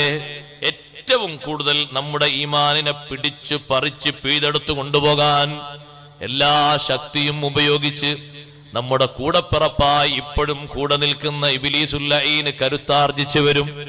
എങ്ങനെയെങ്കിലും ഏതെങ്കിലും രൂപത്തിൽ നമ്മളെ കൊണ്ടുപോകാൻ ഇമാം ഖുർത്തുബി തങ്ങൾ പറഞ്ഞു, ചിലപ്പോഴൊക്കെ പ്രച്ഛന്ന വേഷത്തിൽ വരും, ബാപ്പാന്റെ ഉമ്മാന്റെ വേഷത്തിൽ വന്നിട്ട് നമ്മളോട് ഉപദേശിക്കും മതത്തിൽ നിന്ന് മാറാൻ. അങ്ങനെ പറയും. മരിക്കാൻ കിടക്കുന്ന ഒരാള്, മരിക്കാൻ കിടക്കുന്നൊരു സമയത്ത് ബാപ്പ ഇങ്ങനെ മുന്നോട്ട് വരുമ്പോ കാണുമ്പോ എന്തൊരു സന്തോഷം ഉണ്ടാവും. അവനെ, ഞാൻ എൻ്റെ ബാപ്പയാണ്, ബാപ്പാന്റെ കൊലത്തിലാ വരുന്നത്. ഉമ്മാന്റെ കുലത്തിൽ ബാപ്പാന്റെ കുലത്തിൽ ആരാണോ അയാൾക്ക് ഏറ്റവും ഹൃദ്യമായത് ജീവിതകാലത്ത്, ഇനി ഉസ്താദാണെങ്കിൽ ഉസ്താദിന്റെ കുലത്തിലെ വരും. അങ്ങനെ വന്നിട്ട് എന്താ പറയുന്നത്? ബാപ്പാന്റെ വേഷത്തിൽ വന്നിട്ട് പറയുന്നത്, ബാപ്പാനെ കാണുമ്പോ ബാപ്പാ നിങ്ങൾ അടുത്തന്നെ വന്നല്ലോ ഈ ഒരു സമയത്ത്, അൽഹംദുലില്ലാ രക്ഷപ്പെട്ട് കിട്ടിയെന്ന് കാണുന്ന മോനോട് പറയുന്ന, മോനെ അവസാനം ബാപ്പക്കൊരു വാക്ക് പറയാനുണ്ട്. മുത്ത് അലൽ യഹൂദ്, നീ യഹൂദിയായിട്ട് മരിക്കണം. ഫഇന്നഹു ഖൈറുൽ അദിയാൻ, അതാണ് നല്ല മതം. ഉമ്മാന്റെ വേഷത്തിൽ വന്നിട്ട് പറയുന്നു മുത്ത് അലൻ നസ്വാറ, നീ ക്രിസ്ത്യാനിയായിട്ട് മരിക്കണം, അതാണ് നല്ല മതം. പിശാചിന്റെ പ്രചന്ന വേഷമാണ്. ഈമാനിന്റെ ചെറിയ ഒരു വകുപ്പവന്റെ കൽബിൽ ശേഷിക്കുന്നുണ്ട് എന്ന് കരുതിക്കോളൂ. എന്നാൽ ആ മനുഷ്യൻ വെപ്രാളപ്പെട്ട് വിയർത്തുകൊണ്ട് വ്യാകുലപ്പെടുന്ന ഒരു നേരമാണ്. അപ്പോഴാണ് ബഹുമാനപ്പെട്ട ജിബ്രീൽ അലൈഹിസ്സലാം ആ മനുഷ്യന്റെ രക്ഷക്കെത്തുന്നത്. രക്ഷക്ക് മുന്നിലെത്തുന്ന ജിബ്രീൽ അലൈഹിസ്സലാമിനെ കാണുമ്പോഴേക്ക് നല്ല സന്തോഷത്തോടെ ജിബ്രീൽ അലൈഹിസ്സലാമിനെ നോക്കുമ്പോ ചോദിക്കും, അമാ താരിഫുനി, എന്നെ അറിയുമോ? ഇല്ല ഇല്ല, നിന്നറിയൂല, നീ ആരാണ് പരിചയമില്ല. ഏതായാലും നീ എത്തിയതൊരു സമാധാനം തോന്നുന്നുണ്ട്. ഞാൻ ജിബ്രീൽ അലൈഹിസ്സലാമാണ്. നീ അള്ളാഹുവിനോട് ധാരാളം പ്രാർത്ഥിക്കുന്ന ഒരു പ്രാർത്ഥനയുണ്ട്. റബ്ബനാ ലാ തുസിഗ് ഖുലൂബനാ ബഅദ ഇദ് ഹദൈതനാ വഹബ് ലനാ മിൻ ലദുൻക റഹ്മ ഇന്നക അൻതൽ വഹാബ്. ആ ഒരു പ്രാർത്ഥനക്ക് അള്ളാഹു ഉത്തരം നൽകിയത് കൊണ്ടാണ് ഞാൻ ഇറങ്ങി വന്നത് നിന്നെ രക്ഷപ്പെടുത്താൻ. ഈമാനോടുകൂടെ ജീവിക്കുന്ന മനുഷ്യനാണെങ്കിൽ തൽക്കാലം രക്ഷപ്പെട്ട് ഈമാനിൽ നിന്ന് പോകാതെ തന്നെ സന്തോഷത്തോടെ ഈമാനിലായിട്ട് വിട പറയും. അള്ളാഹു നമുക്ക് തൗഫീഖ് നൽകട്ടെ. ഏറ്റവും വലിയ സങ്കടത്തിന്റെ അവസ്ഥയാണ്. അതുകൊണ്ടാണ് പഴമക്കാരായ ആളുകൾ നിസ്കാരങ്ങൾക്കൊക്കെ ശേഷം അവരങ്ങനെ ചൊല്ലിയിരുന്നൊരു സലാമത്തുൽ ഈമാൻ ദുആ. ഇന്നത്തെ ആൾക്കാർക്കൊന്നും പരിചയം ഉണ്ടാകൂല. അൽ അമാൻ അൽ അമാൻ മിൻ സവാലിൽ ഈമാൻ, ലാ ഇലാഹ ഇല്ലല്ലാഹുൽ മഅബൂദു ബികുല്ലി മകാൻ, ലാ ഇലാഹ ഇല്ലല്ലാഹുൽ മദ്കൂറു ബികുല്ലി ലിസാൻ, ലാ ഇലാഹ ഇല്ലല്ലാഹുൽ മദ്കൂറു ബികുല്ലി ലിസാൻ, ലാ ഇലാഹ ഇല്ലല്ലാഹുൽ മൗജൂദു ബികുല്ലി സമാൻ. എന്നിട്ട് അല്ലാഹു തആലാനെ വിളിക്കുന്നു, യാ ഖദീമൽ ലിസാൻ അൽ അമാൻ അൽ അമാൻ മിൻ സവാലിൽ ഈമാൻ മിൻ ദുൽമിസ് സുൽത്താൻ വമിൻ ശർറിശ് ശൈത്താൻ. രണ്ട് നിലക്ക് ഈമാൻ പോകാലോ. ഭരണാധികാരികളുടെ അടിച്ചമർത്തലുകളുണ്ട്, ഈമാൻ പോയിക്കൂടെ? ഫിർഔനൊക്കെ എത്ര ആൾക്കാരെയാണ് വലിയ അഗ്നികുണ്ഡത്തിലേക്ക് വലിച്ചെറിഞ്ഞത് കലിമുല്ലാഹി മൂസ അലൈഹിസ്സലാമിനെ വിശ്വസിച്ചതിന്റെ പേരിൽ. പക്ഷേ അവരെ മനസ്സിൽ ശരിക്ക് മനസ്സിന്റെ കൽബിന്റെ ആ പച്ചപ്പില് പ്രസരിപ്പിൽ ഈമാനങ്ങൾ ഒട്ടിച്ചേർന്നത് കൊണ്ട് അവർ പറഞ്ഞു ഫിർഔനോട്, ലാ ലൈർ, ഒരു പ്രശ്നവുമില്ല ഞങ്ങൾക്ക്, നീ കരിച്ചാലും വേണ്ടിയില്ല, വെട്ടിയാലും വേണ്ടിയില്ല, നുറുങ്ങാക്കിയാലും വേണ്ടിയില്ല, ഇന്നാ ഇലാ റബ്ബിനാ മുൻഖലിബൂൻ, ഞങ്ങൾ റബ്ബിലേക്ക് മടങ്ങിപ്പോകുന്നവരാണ്, എന്തും നിനക്ക് ചെയ്യാം. ഇന്നമാ തഖ്ളി ഹാദിഹിൽ ഹയാത്തദ് ദുനിയാ, നീ വിധി നടത്തുന്നത് ദുനിയാവിൽ മാത്രല്ലേ, ഇവിടല്ലേ നിനക്ക് വിധിക്കാൻ പറ്റുള്ളൂ, ഇവിടല്ലേ ഞങ്ങളെ കൊല്ലാനും നുറുങ്ങാക്കാനും അഗ്നിയിലേക്ക് വലിച്ചെറിയാനൊക്കെ പറ്റുള്ളൂ. ആഖിറത്തിൽ നിനക്ക് സ്വാധീനമല്ലല്ലോ, നിനക്ക് കഴിവില്ലല്ലോ. ഫഖ്ളി മാ അൻത ഖാൽ, തോന്നിയത് വിധിച്ചോ, ഞങ്ങൾക്കൊരു പ്രശ്നവുമില്ല, ഞങ്ങൾ ശരിക്ക് ഈമാൻ സ്വീകരിച്ചു കഴിഞ്ഞു. അപ്പോഴും അള്ളാഹുവിനോട് അവർ നടത്തുന്ന ഒരു പ്രാർത്ഥനയുണ്ട്, റബ്ബനാ അഫ്രിഗ് അലൈനാ സ്വബ്റൻ വതവഫനാ മുസ്ലിമീൻ. പടച്ചോനെ, വലിയ അഗ്നികുണ്ഡത്തിലേക്ക് പോകുമ്പോഴൊന്നും ഞങ്ങളെ മനസ്സിന് ഒരു നിലക്കും നീ ഇടർച്ച തരരുത്, നല്ല ക്ഷമ തരണം, മുസ്ലിങ്ങളായിട്ട് ഞങ്ങൾ മരിപ്പിക്കണം. എത്ര തീക്ഷ്ണമായ അവസ്ഥ വന്നാലും ഞങ്ങൾക്കൊരു പ്രശ്നമല്ല. അവരത് പറഞ്ഞപ്പോഴാണ് ഫിറൗന് കൂടുതൽ ചുണ്ടിമൂത്തത്, കൂടുതൽ കയർത്തു. ഇത്രയും വരുന്ന ആളുകൾ കലീമുല്ലാഹി മൂസ അലൈഹി സ്വലാത്തു വസ്സലാമിനെ വിശ്വസിച്ച് മുന്നോട്ട് നീങ്ങുമ്പോ ശിക്ഷിക്കുമെന്ന് വാണിംഗ് ചെയ്തപ്പോ അവര് പറയുന്നത്, ശിക്ഷിച്ചോളൂ, ഞങ്ങൾക്കൊരു പ്രശ്നമൊന്നുമില്ല, ഞങ്ങൾ ഈമാൻ സ്വീകരിച്ചത് മറ്റൊന്നും കണ്ടിട്ടല്ല, സത്യം ബോധ്യപ്പെട്ടിട്ടാണ്, ഞങ്ങൾ അള്ളാഹുവിനെ വിശ്വസിച്ചു, ഞങ്ങൾക്ക് നീ കാണുന്ന ഞങ്ങളിൽ നിന്ന് കാണുന്ന ഒരു കുറ്റം എന്താ, നിങ്ങൾ വിശ്വസിച്ചു എന്നല്ലേ, വേറൊന്നും ഞങ്ങൾ ചെയ്തിട്ടില്ലല്ലോ, എന്തും ചെയ്യാൻ നിനക്ക്. അതൊരു ഈമാനിന്റെ പ്രസരിപ്പാണ് സഹോദരങ്ങളെ. അസ്ഹാബുൽ കഹ്ഫ് 7 ഗുഹാവാസികള്, മീശയും താടിയും കിളിർത്ത് വരുന്ന ചെറുപ്പക്കാര് രാജാവിന്റെ മുന്നിൽ വെച്ച് ഏക സ്വരത്തിൽ അവർ പറഞ്ഞില്ലേ, റബ്ബുനാ റബ്ബുസ് സമാവാതി വൽ അർള് ലൻ നദ്ഉവ മിൻ ദൂനിഹി ഇലാഹാ ലഖദ് ഖുൽനാ ഇദൻ ശതതാ. നീ എന്ത് പറഞ്ഞാലും ശരി, ആരെ ശിക്ഷിച്ച് ഞങ്ങളെ മുന്നിലിട്ട് കാണിച്ചു തന്നാലും ശരി, ഞങ്ങളൊരു കാര്യം ഉറപ്പിച്ച് തീരുമാനിച്ചു പറയട്ടെ, ഞങ്ങളെ റബ്ബ് നീയല്ല, നീ റബ്ബായി സങ്കല്പിക്കുന്നതുമല്ല. റബ്ബുനാ റബ്ബുസ് സമാവാതി വൽ അർള്, ആകാശഭൂമികളെ പരിപാലിക്കുന്നവനാണ് ഞങ്ങളെ റബ്ബ്. ലൻ നദഉ മിൻ ദൂനിഹി ഇലാഹാ, ആ അല്ലാഹുവിനെ വിട്ടു മറ്റൊന്നിനെ ആരാധിക്കാൻ ഞങ്ങളില്ല, ഞങ്ങൾ അതിന് കിട്ടൂല. അങ്ങനത്തെ ഒരു സംഗതിക്ക് ഞങ്ങളെ നോക്കണ്ട. ആ ചെറുപ്പക്കാരൻ നല്ല ആവേശത്തോടെ കരുത്തുറപ്പോടെ പറഞ്ഞപ്പോ അല്ലാഹു പറഞ്ഞു, നോക്ക് നിങ്ങൾ, ഈമാനിൽ അവരങ്ങ് ഉറച്ചപ്പോ വറബത്തുന അലാ ഖുലൂബിഹിം, അവരെ മനസ്സ് തമ്മിൽ നമ്മളങ്ങ് ബന്ധിപ്പിച്ചു. എല്ലാവരും ഒരു വീട്ടിൽ നിന്നുള്ള ആൾക്കാരല്ല, വിവിധ കുടുംബങ്ങളിൽ നിന്ന് ആൾക്കാരാണ്. പക്ഷേ ഈമാനിൽ അവരങ്ങ് ശക്തി പ്രാപിച്ചപ്പോൾ അവരെ മനസ്സിനെ നമ്മളങ്ങ് ഒരുമിപ്പിച്ചു, ഒന്നാക്കി. ഒരിക്കലും ചാഞ്ചല്യമില്ലാത്ത മനസ്സാണ് അവർക്ക് നാം നൽകിയത്. ആ ഉറച്ച മനസ്സോടുകൂടെ ഒരു രാജാവിന്റെ മുന്നിൽ വെച്ച് പറഞ്ഞു, എന്തു തീരുമാനിക്കാം, പക്ഷെ ഞങ്ങളെ വിശ്വാസത്തിനൊരു മാറ്റമില്ല. അത് ഈമാന്റെ ഉറപ്പുകൊണ്ടാണ്. ദ്വാരുന്ന മനുഷ്യനോട് ജിബ്രീൽ അലൈഹിസ്സലാം പറയാം, നീ എന്താ ദ്വാരുന്ന ദുനിയാവിൽ? റബ്ബനാ ലാ തുസിഗ് ഖുലൂബനാ, പടച്ചോനെ ഞങ്ങളെ മനസ്സിനെ ഒരു നിലക്കും നീ വൈകല്യപ്പെടുത്തരുത്, ചാഞ്ചല്യപ്പെടുത്തരുത്. ബഅദ ഇദ് ഹദൈതനാ, ഞങ്ങൾക്ക് ഈമാൻ തന്ന ശേഷം, ഞങ്ങൾക്ക് ഈമാൻ തന്ന ശേഷം ഒരിക്കലും ഞങ്ങളെ മനസ്സിനെ നീ ചാഞ്ചല്യപ്പെടുത്തരുത്. അഥവാ എപ്പോഴെങ്കിലും ചാഞ്ചല്യത്തിന്റെ അവസ്ഥ വന്നാൽ വഹബ് ലനാ മിൻ ലദുൻക റഹ്മാ, നിന്റെ വക്കൽ നിന്ന് ഞങ്ങൾക്ക് നീ റഹ്മത്ത് ഓശാരമായി തരണം. ആ റഹ്മത്താണ് ജിബ്രീൽ അലൈഹിസ്സലാം. നിന്നെ രക്ഷിക്കാൻ വേണ്ടി വന്നതാണ്, സന്തോഷത്തോടെ പിരിഞ്ഞോളൂ. അള്ളാഹു നമ്മുടെ ഈമാൻ സലാമത്താക്കി തരട്ടെ. മലക്കുൽ മൗത്ത് വരുന്നൊരു നേരം, മറ്റു സഹായികളായ മലക്കുകളൊക്കെ റൂഹ് പീതെടുക്കാൻ വേണ്ടി വരുന്നൊരു നേരം തിരിച്ചറിവിന്റെ നേരമാണ്. കല്ലാ സൗഫ തഅലമൂൻ, വല്ലാത്തൊരു നേരമാണ്. പലരും വിശ്വാസത്തിൽ നിന്ന് രാജിയാകുന്നൊരു നേരമാണ്. അള്ളാഹു നമ്മളെ കാത്തിരക്ഷിക്കട്ടെ. നമ്മൾ ശരിക്കും ആലോചിക്കണം, ശരിക്കും ചിന്തിക്കണം. ആ ഒരു ഘട്ടത്തിന് വേണ്ടി, ആ ഒരു ആഖിബത്തിന്റെ സലാമത്തിന് വേണ്ടി നന്നായി പ്രാർത്ഥിക്കണം. മുഅ്മിനീങ്ങളായ ആളുകളുടെ പ്രാർത്ഥനയിൽ ഒരു മികച്ച പ്രാർത്ഥനയാണല്ലോ റബ്ബന ഗ്ഫിർ ലനാ ദുനൂബനാ വകഫിർ അന്നാ സയ്യിആതിനാ വതവഫനാ മഅൽ അബ്റാർ. അവിടെയും ലക്ഷ്യമതാണ്. എല്ലാ അമ്പിയാക്കളും ദ്വാരുന്ന ദ്വായതാണ്. ആഖിബത്തിന്റെ സലാമത്തിന് വേണ്ടി ദ്വാരക്കാത്ത ഒറ്റ നബിമാരും ലോകത്ത് കഴിഞ്ഞു പോയിട്ടില്ല. അത് വല്ലാത്തൊരു സന്ദർഭമാണ്. അള്ളാഹുവിന്റെ സൃഷ്ടികളിൽ ഏറ്റവും ഉത്കൃഷ്ടരാണ് അമ്പിയാക്കൾ. അവരെ കഴിച്ചിട്ടല്ലേ മലക്കുകളും ബാക്കിയുള്ളവരൊക്കെ ഉള്ളൂ. ഏറ്റവും ഉത്കൃഷ്ടരാണല്ലോ അമ്പിയാക്കൾ. അവരിൽ ഏറ്റവും ബഹുമാനമുള്ളവരാണല്ലോ മുർസലുകൾ. അവരിൽ ഏറ്റവും ഉന്നത ഗ്രേഡിലുള്ളവരാണല്ലോ ഉലുൽ അസ്മ്. അവരൊക്കെ അള്ളാഹുവിനോട് ചെയ്ത ദുആയാണ് വതവഫനാ മഅൽ അബ്റാർ. അള്ളാഹുവേ, നീ ഇഷ്ടപ്പെടുന്ന മഹത്തുക്കളുടെ കൂട്ടത്തിൽ ഉൾപ്പെടുത്തിയിട്ട് ഞങ്ങളെ നീ ദുനിയാവിൽ നിന്ന് വിട പറയിക്കണം. ദുനിയാവെന്ന് ഞങ്ങൾ വേർപിരിയുമ്പോ ഞങ്ങളെ പേര് വരേണ്ടത്, ഞങ്ങളെ മേൽവിലാസം വരേണ്ടത്, ഞങ്ങളെ ഈമാനും ഞങ്ങളെ ഇഖ്ലാസും വരേണ്ടത് മഅൽ അബ്റാർ, നല്ലവരുടെ ലിസ്റ്റിലാണ്, വിജയിച്ചവരുടെ ലിസ്റ്റിലാണ്. ആ ആയത്തിന്റെ ഒരു വിവക്ഷയാണത്. മറ്റൊന്ന് വതവഫനാ മഅൽ അബ്റാർ, നല്ലവരുടെ സാന്നിധ്യത്തിൽ ഞങ്ങൾക്ക് നീ മൗത്ത് തരണേ അല്ലാ. ഞങ്ങളെ മുന്നിൽ സ്വാലിഹീങ്ങളുണ്ട്, മഹാന്മാരുണ്ട്, മഹത്തുക്കളുണ്ട്. അവരെ കണ്ടുകൊണ്ട് പിരിയാൻ ഞങ്ങൾക്ക് നീ തരണം. കാരണം അവർ ഞങ്ങൾക്ക് വലിയ അവലംബമാണ്. അവര് മുന്നിൽ വരുമ്പോ അവരെ സാന്നിധ്യം കൊണ്ട് ഞങ്ങൾക്ക് സന്തോഷത്തോടെ കലിമ ചൊല്ലി പിരിയാൻ കഴിയും. അതുകൊണ്ടാണ് ബസറയിൽ വലിയ വാഇലായ അബൂ ആമിർ എന്ന് പറയുന്ന വലിയൊരു വാളുകാരൻ ഉണ്ടായിരുന്നു പഴയ കാലത്ത്. അബൂ ആമിർ എന്ന വാളുകാരനെ, ആ മഹാനുഭാവന്റെ വാള് കേട്ടിട്ട് എപ്പോഴും ആ മഹാനുഭാവനെ കാണാൻ ആഗ്രഹിച്ച ഒരുപ്പ, പ്രായം ചെന്ന ഒരുപ്പ അബൂ ആമിർ റളിയല്ലാഹു അൻഹു നാട്ടിലെത്തിയിട്ടുണ്ട് എന്ന് വിവരം കിട്ടിയപ്പോ മകന്റെ കയ്യിൽ ഒരു എഴുത്ത് കൊടുത്തയച്ചു, അബൂ ആമിർ തങ്ങളോടൊന്ന് വരാൻ പറയണം.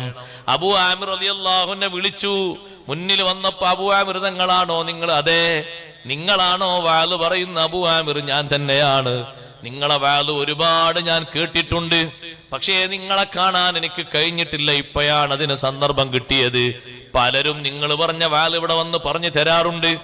ആ വാള് കേട്ടിട്ട് ഞാൻ എൻ്റെ ജീവിതത്തിൽ ഒരുപാട് കർമ്മങ്ങൾ ഭംഗിയാക്കിയിട്ടുണ്ട്. ഒന്നുകൂടി നിങ്ങൾ വാള് പറയുമോ? മഹാനവർകൾ വാള് പറയാൻ തുടങ്ങി. വിശുദ്ധ ഖുർആനിൽ നിന്ന് ആയത്തുകൾ ഓതിയിട്ട് വാള് പറയുമ്പോ ഇന്ന ലദൈനാ അൻകാലം വജഹീമാ വതആമൻ ദാ ഗുസ്സത്തിൻ വഅദാബൻ അലീമാ. ഭയാനകമായ നരകത്തെ സംബന്ധിച്ച് അല്ലാഹു തആല പറഞ്ഞ വചനങ്ങൾ ഇന്ന ലദൈനാ അൻകാലം വജഹീമാ. നമ്മുടെ വക്കൽ കുരുക്കടിക്കാൻ കഴിയാത്ത നല്ല കുടുക്ക് ചങ്ങലകളുണ്ട്. അതേ വിശാലമായി ശിക്ഷിക്കാൻ പറ്റുന്ന ജഹീമുണ്ട്. വിശപ്പ് കൊണ്ട് ആർത്തിയോടെ ഭക്ഷിക്കുന്ന ഭക്ഷണമുണ്ട്. അത് തൊണ്ടയിൽ കുടുങ്ങുന്ന ഭക്ഷണമാണ്. നല്ല എളുപ്പത്തിൽ തായോട്ടിറങ്ങി പോകുന്ന സ്മൂത്തായ ഭക്ഷണമല്ല, തൊണ്ടയിൽ കെട്ടുന്ന ഭക്ഷണമുണ്ട്. വഅദാബൻ അലീമാ, വേദനിപ്പിക്കുന്ന ശിക്ഷാമുറകളുണ്ട്. നരകത്തിന്റെ ഭയാനതകൾ ഇങ്ങനെ ഓർമ്മപ്പെടുത്തിയപ്പോ വാള് കേൾക്കുന്ന പ്രായം ചെന്ന ആ മനുഷ്യന്റെ ശരീരത്തിന്റെ അവസ്ഥ മാറി. പിന്നെ നല്ല ഒരു ശബ്ദത്തോടുകൂടെ പുഞ്ചിരിയോടെ ഒരു ഭാഗത്തേക്ക് അങ്ങ് കിടന്ന് ലാ ഇലാഹ ഇല്ലല്ലാഹ് മൗത്തായി. മൗത്തായി എന്ന് കണ്ടപ്പോ അബൂ ആമിർ തങ്ങൾക്ക് വല്ലാത്തൊരു പേടി. പടച്ചോനെ, വാള് കേട്ടിട്ട് ഈ മനുഷ്യൻ മരണപ്പെട്ടു പോയല്ലോ. അങ്ങനെ ഒരു ഈമാൻ കൂട്ടിയിട്ട് വാള് കേട്ടിട്ട് മരിക്കുന്നൊരു സ്വഭാവമല്ലേ? അവരുടെ വാളാല് പലരും ചാകുന്നവരെന്ന് കാണാൻ മരിക്കാന്നാ പറയുന്ന അർത്ഥം. ഷെയ്ഖ് ജീലാനി റളിയല്ലാഹുവിനെ പറ്റി പറഞ്ഞില്ലേ, ഒരു വാള് കഴിഞ്ഞാൽ 3-4 ജനാസ അവിടെ നിന്ന് എടുക്കാണ്ട് മയ്യത്ത് എടുക്കാനുണ്ടാകും. ആ സദസ്സിൽ തോപ ചെയ്ത് ഇനി ദുനിയാവൊന്നും വേണ്ട പടച്ചോനെ, ഹക്കടുപാടുകളൊക്കെ കഴിഞ്ഞു, ഇനി മൗത്തായാൽ മതി, നല്ല നിലക്ക് ഈമാൻ സ്വീകരിച്ചിട്ടുണ്ടെങ്കിൽ ഈ മജ്‌ലിസ് തന്നെ ആയിക്കോട്ടെ, ഇനി കുറെ കാലമൊന്നും ആവശ്യമില്ല എന്ന് പറഞ്ഞ് മൗത്താകുന്ന ആൾക്കാരാണ്. അപ്പൊ ഈ മഹാനുഭാവൻ ഈ വാള് കേട്ടിട്ട് നന്നായി ജീവിച്ച സ്വാലിഹായ മനുഷ്യൻ മഹാനവറുകളുടെ വാള് കേട്ടിട്ട് ആ ഒരു വീട്ടിന്റെ ഒരു ഭാഗത്ത് വെച്ച് വാള് പറഞ്ഞ് വാള് കേട്ട് അങ്ങനെ തന്നെ മരിച്ചു. ഒരു പെൺകുട്ടി അറയിൽ നിന്ന് മുന്നോട്ട് വന്നു. ബാപ്പാന്റെ ദുആ അല്ലാഹ് സ്വീകരിച്ചു എന്ന് പറഞ്ഞു. അബൂ ആമിർ തങ്ങൾ പറഞ്ഞു, എന്ത് ദുആ? ബാപ്പ ദ്വാരക്കലുണ്ട്, നിങ്ങളെ സാന്നിധ്യത്തിൽ വെച്ച് മരിക്കാൻ വേണ്ടി. കുറെ കാലം മുമ്പ് ബാപ്പ ദ്വാരക്കുന്ന ഞങ്ങൾ കേട്ട് ആ ദുആ അള്ളാഹു സ്വീകരിച്ചു എന്ന് ഇപ്പൊ മനസ്സിലായി. കാരണം നിങ്ങളെ ഒന്ന് കാണാൻ വേണ്ടി ആഗ്രഹിച്ച് നിങ്ങളെ വിളിച്ചു കൊണ്ടുവരാൻ വേണ്ടി പറഞ്ഞു. ഒക്കെ ബാപ്പ ഒരുങ്ങി റെഡിയായതാ. പിന്നെ ബാപ്പ നിങ്ങളെ വാദം കേട്ടിട്ട് സന്തോഷത്തോടെ അങ്ങ് പിരിഞ്ഞു. ഇനി ബാപ്പാക്ക് വേണ്ടിയുള്ള ബാക്കി കാര്യങ്ങളൊക്കെ നമുക്ക് ചെയ്യാം. ഒരു ബേജാറില്ല പെൺകുട്ടിക്ക്. കാരണം ആ പെൺകുട്ടി മനസ്സിലാക്കുന്നത് ഉപ്പാന്റെ ദുആ അല്ലാഹ് സ്വീകരിച്ചു. ആ ദുആയാണ് സഹോദരങ്ങളെ വതവഫനാ മഅൽ അബ്റാർ എന്നതിന്റെ വിശദീകരണമായിട്ടാണ് ഉപ്പ ദ്വാരക്കുന്നത്. നാട്ടിലെ സ്വാലിഹായ ഒരു മനുഷ്യനാണ്. ആ മനുഷ്യന്റെ സന്നിധാനത്തിൽ വെച്ച് തന്നെ വേണം എനിക്കൊന്ന് വേർപിരിയാൻ. നല്ലവരാണോ ചുറ്റുഭാഗത്തുമുള്ളത് സന്തോഷമാണ്. കേട്ടിട്ടില്ലേ നിങ്ങൾ ഇമാമുന ഷാഫി റളിയല്ലാഹു അൻഹു എത്ര സുന്ദരമായിട്ടാണ് വഫാത്തായി പോയത്. ഷാഫി ഇമാമു തങ്ങൾ വഫാത്തായത് രാത്രിയിലാണ്. മഗ്രിബിന് ശേഷം ഈ കുറച്ചു നേരം ഷാഫി ഇമാമു തങ്ങൾക്ക് രോഗം ഇങ്ങനെ കൂടി വന്നപ്പോ ശിഷ്യന്മാരൊക്കെ ചുറ്റും കൂടി നിന്നു. കുറച്ചുകൂടി ടൈം കഴിഞ്ഞപ്പോ ഇഷാന്റെ വാങ്ക് വിളിച്ചു. ഇഷാന്റെ വാങ്ക് വിളിച്ചപ്പോ ഷാഫി ഇമാമു തങ്ങൾ ശിഷ്യന്മാരോട് പറഞ്ഞു, നിങ്ങൾ ജമാഅത്തിന് നിസ്കരിക്കാൻ പോയിക്കോളൂ, നിസ്കരിച്ച് വന്നോളി, എന്നിട്ടൊക്കെ ഞാൻ മരിക്കുള്ളൂ. നിങ്ങൾ നിസ്കരിച്ച് വന്നോളി, എന്റെ കാരണം കൊണ്ട് ജമാഅത്ത് മുടങ്ങണ്ട. ശിഷ്യന്മാരൊക്കെ ജമാഅത്തിന് പറഞ്ഞയച്ചു. ഷാഫി ഇമാമു തങ്ങൾ ആ കിടക്കുന്ന കിടത്തത്തിൽ തന്നെ നിസ്കരിച്ചു. നിസ്കാരം കഴിഞ്ഞവര് വന്നു. സുബ്ഹാനല്ലാഹ്, ഉസ്താദിന്റെ അവസ്ഥ ഇങ്ങനെ മാറുന്ന രൂപം കണ്ടപ്പോഴേക്ക് യാസീൻ സൂറത്ത് ഓതി തുടങ്ങി. ആരാണ് ഈ യാസീൻ സൂറത്ത് ഓതുന്നത്? പ്രഗത്ഭന്മാരായ പണ്ഡിതന്മാരാണ്. അതേ ലക്ഷക്കണക്കിന് ഹദീസ് മനപ്പാടമുള്ള മഹാന്മാരായ മഹത്തുക്കളാണ് ഈ സൂറത്ത് യാസീൻ ഓതുന്നത്. ചുറ്റും നിന്ന് സൂറത്ത് യാസീൻ ഓതി. സൂറത്ത് യാസീൻ കേട്ടിട്ടാണ് മഹാനവറുകൾ വിടവാങ്ങുന്നത്. മഹാഭാഗ്യമാണ് സഹോദരങ്ങളെ. യാസീൻ സൂറത്ത് കേട്ടുകൊണ്ട് മരിക്കാൻ കഴിയുക, യാസീൻ സൂറത്ത് ഓതിക്കൊണ്ട് മരിക്കാൻ കഴിയുക. രണ്ടും അഷ്റഫുൽ ഖൽഖ് റസൂലുള്ളാഹി സ്വല്ലല്ലാഹു അലൈഹി വസല്ലം വലിയ മഹത്വമുള്ള മരണമായി എണ്ണി പറഞ്ഞതാണ്. മരണത്തിന്റെ നേരം അല്ലാഹു നന്നാക്കി തരട്ടെ. നല്ല ദുആ നടത്തണം. അതിന് അല്ലാഹുവിനോട് എപ്പോഴും ദ്വാരക്കേണ്ട ദുആ ഏതാണ്? അല്ലാഹു തആല നമുക്ക് നൽകിയ ഈമാൻ ആരും കട്ടുകൊണ്ടുപോകാതെ, ഈമാനിൽ നിന്ന് ഏതെങ്കിലും കുറ്റകൃത്യങ്ങൾ നമ്മുടെ മുന്നിലേക്ക് നമ്മുടെ എല്ലാ നന്മകളെയും കാർന്ന് തിന്നുന്ന രൂപത്തിൽ മുൻപന്തിയിലേക്ക് വന്ന് അവസാനം ആ കുറ്റകൃത്യം നമുക്ക് പ്രതികൂലമായി വിധി എഴുതപ്പെടാതെ അതിന്റെ പേരിൽ ആഖിബത്ത് നശിക്കാതെ മുന്നോട്ട് പോകണം. പണ്ഡിതന്മാരുടെ കൂട്ടത്തിൽ ഫുളൈൽ ഇബ്നു ഇയാദ് റളിയല്ലാഹു അൻഹു കണ്ട ഏറ്റവും വലിയ സങ്കടകരമായ അവസ്ഥ, പണ്ഡിതനായ ശിഷ്യന്റെ ദാരുണമായ മരണം. ആ വലിയ പണ്ഡിതന്റെ സാന്നിധ്യത്തിൽ വെച്ചാണ് ശിഷ്യൻ മരിക്കുന്നത്. പക്ഷേ കലിമ ചൊല്ലിക്കൊടുത്തിട്ട് ശിഷ്യൻ പറയുന്നത്, ലാ അഖൂലു ഹകദാ, ഞാനിങ്ങനെ ചൊല്ലൂല. മോനെ, ലാ ഇലാഹ ഇല്ലല്ലാഹ് ചൊല്ല്. ഏത് സംശയങ്ങൾക്കും വളരെ വ്യക്തമായി മറുപടി പറയാൻ കഴിയുന്ന ശിഷ്യനാണ്. ഇവിടെ നമ്മൾ ആലോചിക്കേണ്ടത്, ഏതെങ്കിലും ഒരു തിന്മ നമ്മുടെ നന്മകളൊക്കെ ഗ്രസിക്കുന്ന രൂപത്തിൽ നമ്മുടെ ജീവിതത്തിൽ അള്ളിപ്പിടിച്ച് കിടക്കുന്നുണ്ടെങ്കിൽ പതുക്കെ പതുക്കെ പതുക്കെ പതുക്കെ അത് തട്ടിമാറ്റണം. അതായിരിക്കും ഒരു പക്ഷെ അവസാനം വിലങ്ങുതടിയായി വരുന്നത്. എല്ലാ നന്മകളുണ്ടെങ്കിലും അവസാനത്തെ വിലങ്ങുതടിയതായിരിക്കും. അവിടെ നമ്മൾ ആഖിബത്ത് വിലയിരുത്തപ്പെടുക. നല്ലോണം ശ്രദ്ധിക്കണം. നമ്മുടെ ജീവിതത്തിൽ ബാധിച്ച ഒരു കറ, ആ കറ ബാധിക്കാനുള്ള കാരണക്കാരായി വർത്തിച്ചവർ നമ്മളാകട്ടെ മറ്റുള്ളവരാകട്ടെ ആരാകട്ടെ, തിരുത്തപ്പെടാതെ തേഞ്ഞുമാഞ്ഞു പോകാതെ ഇപ്പോഴും അതേ പടിയിൽ തന്നെ നിൽക്കുന്നുണ്ടെങ്കിൽ അരി ഇനി പൊന്തി വരുന്നൊരു സമയം, മൂർച്ച കൂടി വരുന്നൊരു സമയം ലാസ്റ്റ് സമയത്താണ്. ഫുളൈൽ ഇബ്നു ഇയാദ് ശിഷ്യനെ പറ്റി നല്ല വിലയിരുത്തലായിരുന്നു. നല്ല അഗ്രഗണ്യനായ ശിഷ്യൻ. ആ ശിഷ്യനോടാണ് ചൊല്ലിക്കൊടുക്കുന്നത്, മോനെ ചൊല്ല്. ഞാൻ അങ്ങനെ ചൊല്ലൂല. ലിഅന്നീ ബരീഉം മിനൽ ഇസ്ലാം, ഞാൻ ഇസ്ലാമിൽ നിന്ന് മുക്തനാണ്, ഒഴിവാണ്, തുറന്നു പറഞ്ഞു. അങ്ങനെ കണ്ണടച്ചു. മഹാനവറുകൾ വല്ലാതെ വിഷമിച്ചു.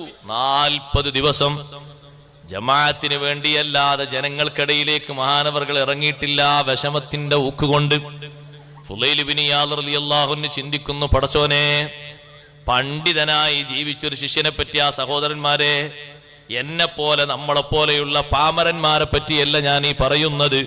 പണ്ഡിതനായി ജീവിച്ചൊരു മനുഷ്യന്റെ അവസ്ഥയാണ്. നല്ല പാണ്ഡിത്യത്തിന്റെ ഉടമയാണ്. പക്ഷേ പാളിച്ച പറ്റിയത് എവിടെയാണെന്ന് മനസ്സിലാകുന്നില്ല. 40 ദിവസം കഴിഞ്ഞപ്പോ ഫുളൈൽ ഇബ്നു ഇയാദ് റളിയല്ലാഹു അൻഹു ആ ശിഷ്യനെ കണ്ടു. അയാൾ അങ്ങനെ വലിച്ചു കൊണ്ടുപോകുന്ന നരകത്തിലേക്കാണെന്ന് പോകുന്ന പോക്ക് നോക്കിയിട്ട് തോന്നുന്നുണ്ട്. ചോദിച്ചു, വൈഹക് യാ മിസ്കീൻ ബിമനുസിഅത് മിൻകൽ മഅരിഫ, അറിവ് നിനക്ക് ധാരാളം കിട്ടിയിരുന്നല്ലോ. അള്ളാഹുവിനെ കുറിച്ചുള്ള അറിവ് നീ എത്ര സംഭരിച്ചിരുന്നു, ശേഖരിച്ചിരുന്നു.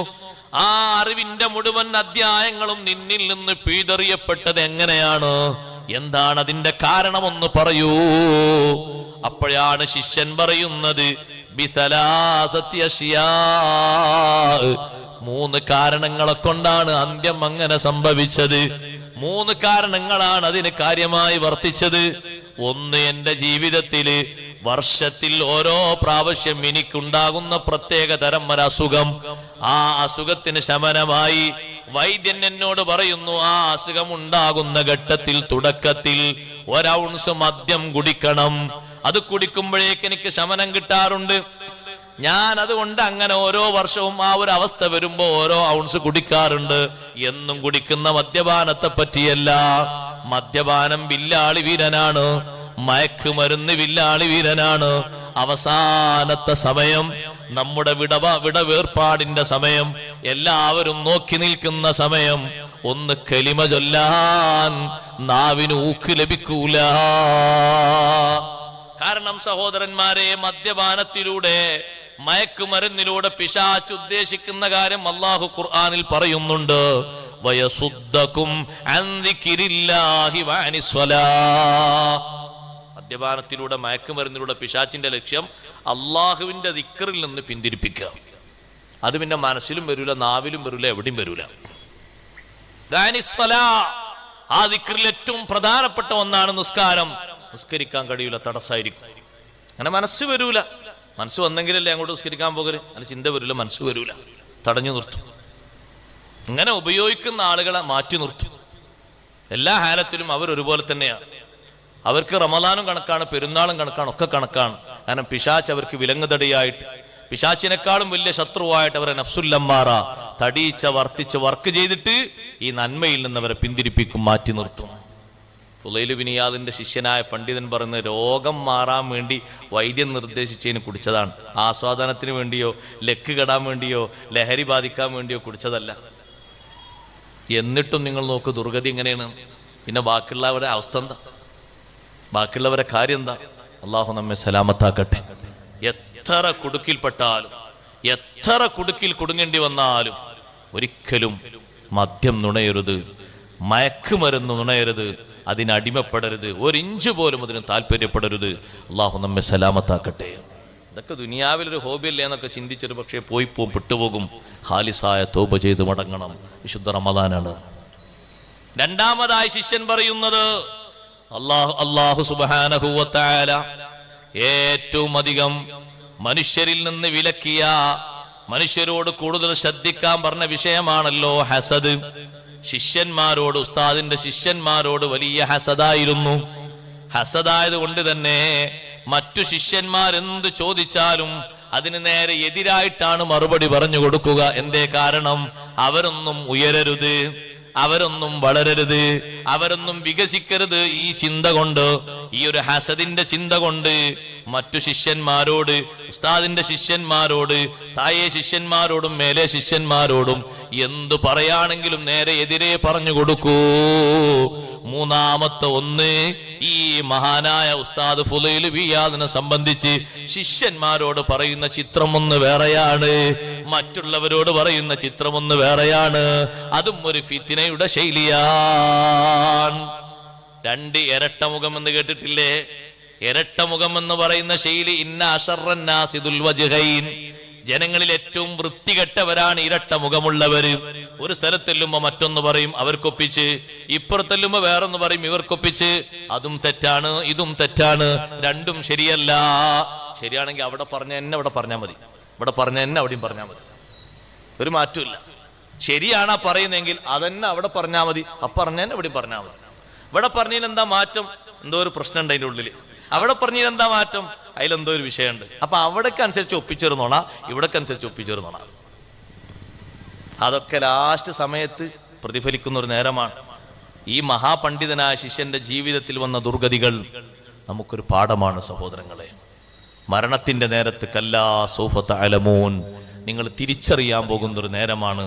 ശരിക്ക് തിരിച്ചറിയും, നല്ല തിരിച്ചറിവ് വരും. അവിടെ രക്ഷപ്പെടുന്ന ആൾക്കാർ മാത്രം രക്ഷപ്പെടും. ഈമാനോടെ നടന്ന് ജ്വലിച്ചു നിന്നവര് മാത്രം രക്ഷപ്പെടും, അല്ലാത്തവര് കുടുങ്ങും. കല്ലാ സൗഫ തഅലമൂൻ, അതേ ഖബർ ജീവിതത്തെ സംബന്ധിച്ചാണ്.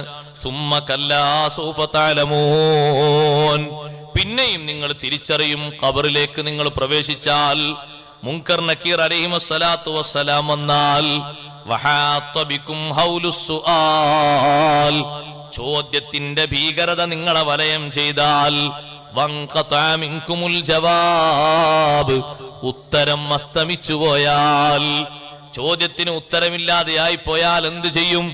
ചോദിക്കുന്നു, പല ചോദ്യങ്ങൾ ചോദിക്കുന്നു, പക്ഷേ ഉത്തരം കൊടുക്കാൻ കഴിയുന്നില്ല. ഉത്തരം കൊടുക്കാൻ കഴിയുന്നില്ലെങ്കിൽ പിന്നെ വരുന്നത് ശിക്ഷയല്ലേ? ഖബർ ശിക്ഷയെ സംബന്ധിച്ച് അഷ്റഫുൽ ഖൽഖ് റസൂലുള്ളാഹി സ്വല്ലല്ലാഹു അലൈഹി വസല്ലം തങ്ങൾ ധാരാളം നമ്മെ ഓർമ്മപ്പെടുത്തിയിട്ടുണ്ട്. ഒന്നും രണ്ടും വിഷയങ്ങളല്ല, വല്ലാതെ ശിക്ഷകൾ അനുഭവിക്കുന്ന പലവിധമുണ്ട്. ധാരാളം രൂപഭാവങ്ങളുണ്ട്. തങ്ങൾ നേരിട്ട് കണ്ട് ബോധ്യപ്പെടുത്തിയതും സ്വപ്നം മുഖേന കണ്ട് ജനങ്ങളോട് ബോധ്യപ്പെടുത്തിയതുമുണ്ട്. തങ്ങളുടെ സ്വപ്നം ഹക്കാണ്, ഒരിക്കലും അത് ഹക്കല്ലാത്തതല്ല, ഹക്കായ സ്വപ്നമാണ്. ആ സ്വപ്നവും തങ്ങൾ വിശദീകരിച്ചു പറഞ്ഞിട്ടുണ്ട്. വിവിധ തരത്തിലുള്ള ശിക്ഷകളെ സംബന്ധിച്ച് അഷ്റഫുൽ ഖൽഖ് റസൂലുള്ളാഹി സ്വല്ലല്ലാഹു അലൈഹി വസല്ലം തങ്ങൾ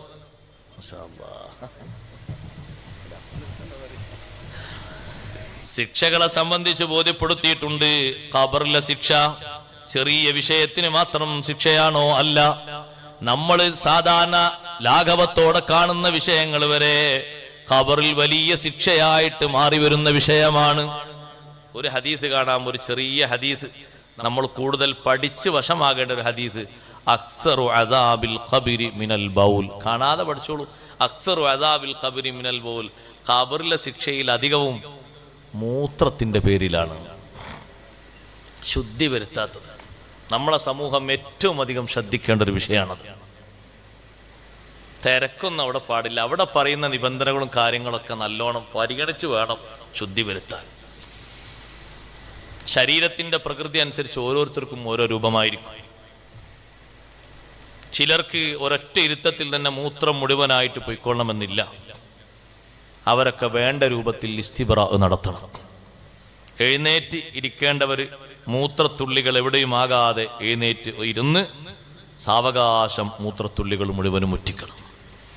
പെട്ടെന്ന് എല്ലാം കഴിഞ്ഞു എന്ന് കരുതി നമ്മൾ തിരിച്ചു പോരുന്ന സന്ദർഭത്തിലാണ് ബാക്കിയുള്ളതൊക്കെ നിസ്കരിക്കാൻ പോകുന്ന ആ ഡ്രസ്സിലേക്ക് അല്ലെങ്കിൽ ആ ശരീരത്തിലേക്ക് ഒന്നോ രണ്ടോ തുള്ളിയായിട്ട് ആ നനവൊന്നും ബോധ്യപ്പെടാണ്ടാകൂല തെറിച്ചു വീഴുന്നത്. നിസ്കരിച്ച നിസ്കാരങ്ങൾ സകലതും നജസിലൂടെ ആയതുകൊണ്ട് എഴുതപ്പെടാനോ പരിഗണിക്കപ്പെടാനോ പറ്റുന്ന രൂപത്തിലൊന്നും ഇല്ലാതായി മാറും. കുറേ കാലം ഖബറിൽ ഇങ്ങനെ ഒരാളെ ശിക്ഷിക്കുമ്പോൾ അഷ്റഫുൽ ഖൽഖ് സല്ലല്ലാഹു അലൈഹി വസല്ലം തങ്ങൾ പറഞ്ഞു, അല്ലാഹു തആല ഒരടിമയെ ഖബറിൽ 100 അടി അടിച്ച് ശിക്ഷിക്കാൻ കൽപ്പിച്ചു.